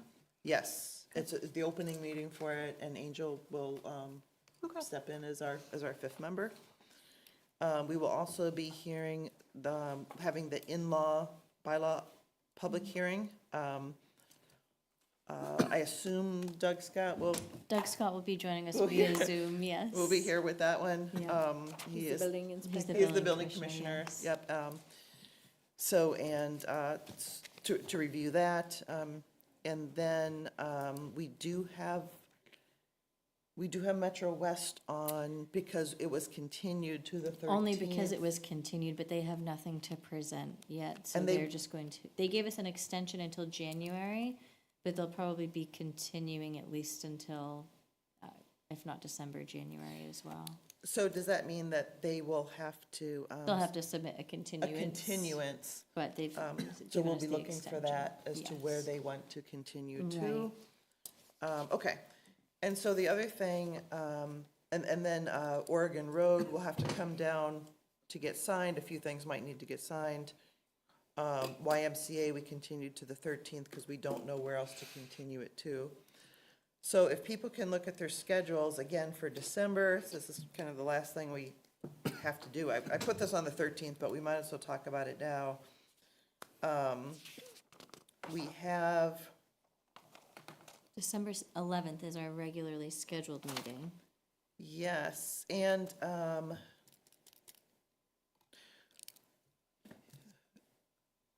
you know, I think I put this on the this is on my little schedule that I sent you about what's gonna happen on what date. And I said at November 13th, at this meeting, we will also review December meeting dates. And I think I did that because it's only November 13th. And maybe then we will know which of these projects. Will be continuing. It could only be one. It could only be the YMCA and Right. Tilton that need to be talked about. And so it could potentially be a one-meeting December. I just don't think we know that yet. Could, of those dates, the 4th, the 11th, and the 18th, does anyone know of dates that they will not be able to be here? Oh, and you're out the 13th, right, Scott? So you will. I'm gonna try, but. So you may very well miss the that meeting, but that can be your one miss of Tilton. I can make all the other meetings. Okay, just to clarify that. I mean, my preference would be the 11th. To keep it on the 11th and Yeah. just do one? That's what I would recommend for December. Given what we're looking at now and the things that we got done, the only thing I see is, I think the YMCA in Tilton, you don't have anything that you know of that's popping up at the moment. Nothing that I know of at the moment, and next Thursday would be the deadline to get anything on for the 11th, and I haven't heard of anything coming in, so. Okay. So, YMCA, we said we may be ready to start documenting conditions. So is that one meeting and be done? Then we don't meet till the January of 2026? I doubt it's gonna be one, I don't think we'll be done in that meeting. So then does that mean December has more than one meeting? Then should it be 4th and 18th versus 11th? You know, it's not something, thank you guys for coming. Thank you. We don't have to decide, again, November 13th is only halfway through November, so we can hold this discussion until after our next meeting and we get a better lay of the land, that we can either keep the 11th or we can choose 2 dates in there. It could be piggyback, just like we're doing now, we're doing 2 dates close together, or it could be spreading them out, but maybe it's better to wait to see up to the 13th and then we'll decide what we're gonna do in December. Were all of our meeting days for the year public? And right? They were all listed on our website. Yeah. And the 11th is our standard date. Right. I'm not clear why we would need to consider 2. Is there some sort of statutory requirement where we must have a decision in December on the why? No, it's just more Okay. that sometimes, you know, like when we were looking at this is one of the reasons we had 2 meetings. It was just way too much to do in one meeting. Right. Okay. So I Yeah. don't anticipate that happen, but why, maybe, So they don't need the decision by December? No. no. Okay. No. So to me, I'm not seeing such great volume that we need to do that in December. I also think December is a really bad month for public participation. Agreed. And I personally would not Agreed. want to vote for the why in December. Sure, okay, So- that makes sense. I would want that vote in January, so. So let's keep it at December 11th for now, and if other things pop up, we will revisit it on November 13th to see if we want to make a change. Good? I think that's reasonable, and I also think December is a tough month for everyone. Yeah. So it's not the best time to rush decisions, Yep, okay. as long as we're making good faith progress on the draft. Yeah. I'm also not against having a meeting with the Y at the next week and starting to discuss a draft next week, even if they're not prepared with the parking response and the GCG response. I don't think it's a waste of a meeting with them next week. You know, it could be valuable if we want to start, as we've done before, that, as you two know, that we actually start to go through all of the listed conditions. Exactly. And discuss them as a group and take notes, and therefore we're creating material to give to Jasmine about what to put in that decision. So that might be a good idea, whether the Y is here or not. They don't need their team here, because we can just start But to. Scott may have trouble accessing. Oh, yeah. It's true, but it's just a draft. It's just to gain ideas. It's gonna be seen several more times likely. So, It won't be, if he can get on, log in, it won't be considered as one meeting out, right? Because they've Right. already missed the initial meetings for Y. oh, I see what you mean, like, if we discuss that, I didn't miss any other meetings of the Y. I didn't think you No, did. before you started, we had presentations from by Y. we But that we wasn't part of the restarted public it. hearing process, so that's, Is that informal? that was One in the informal woods? preliminary, yeah, so it doesn't count. Are you sure we didn't post that? If I you may thought we have did. posted it, it doesn't apply to the public hearing process because we hadn't received this application yet. That was even before I got here. That they gave their The informal walkthrough, presentation. the walkthrough Y. Oh, I was in a walkthrough. You were? yeah, Okay. So then you haven't missed anything. yeah, I don't think you have. Not to my knowledge. Wait, is that when we restarted this? application? No, I don't think so. In June? Let's confirm. Yeah. Let's confirm that Scott hasn't missed any YMCA Yeah. meetings. And then we can see if we want to use that meeting just to start going through some conditions. The only one would be if it happened before the election. So did you guys And they didn't restart? apply before the election. They haven't applied until after I got here, so. Double check, are you sure? Yeah, this application didn't come in until after I began. No, YMCA has come in before you've come. But not, they didn't apply, so it doesn't matter. The timeline doesn't start So they until I have like a stamp meeting this. with us without an application? Mm-hmm. They had a preliminary review, and their timeline doesn't start until they I actually stamp file. in the application with the clerk, and that's when the timeline starts and when we start checking the Mullins rule. Interesting. Is that one of the ones we had to relist though, because we lost Camilo and? Like I'm not sure. One of the Why don't we projects, double check? one of the Yeah. projects, we reposted it. and That was it's- your fields. That was the fields, was Yeah. it just Yeah. one? Yeah, Well, I mean, yeah. didn't he miss more than one then? Sorry, I didn't mean to do He's that. coming next week. You're the one who's going to be. No, but I meant like. Yeah, he can't but vote was on there the only Y. Was there only one that he? He's not gonna be able to vote in the way. Yeah, because he had missed, there were too many or he only missed the one, right? You can participate in all of the. Yeah, they can discuss, but they You will can't not be able vote. to vote. What? And, well, Angel can't vote on the Y. It's not, she's not, no, she's not a person, the five-person board. You can vote on the Y. Because I am pretty sure, because we republished it. I think we reposted it and you.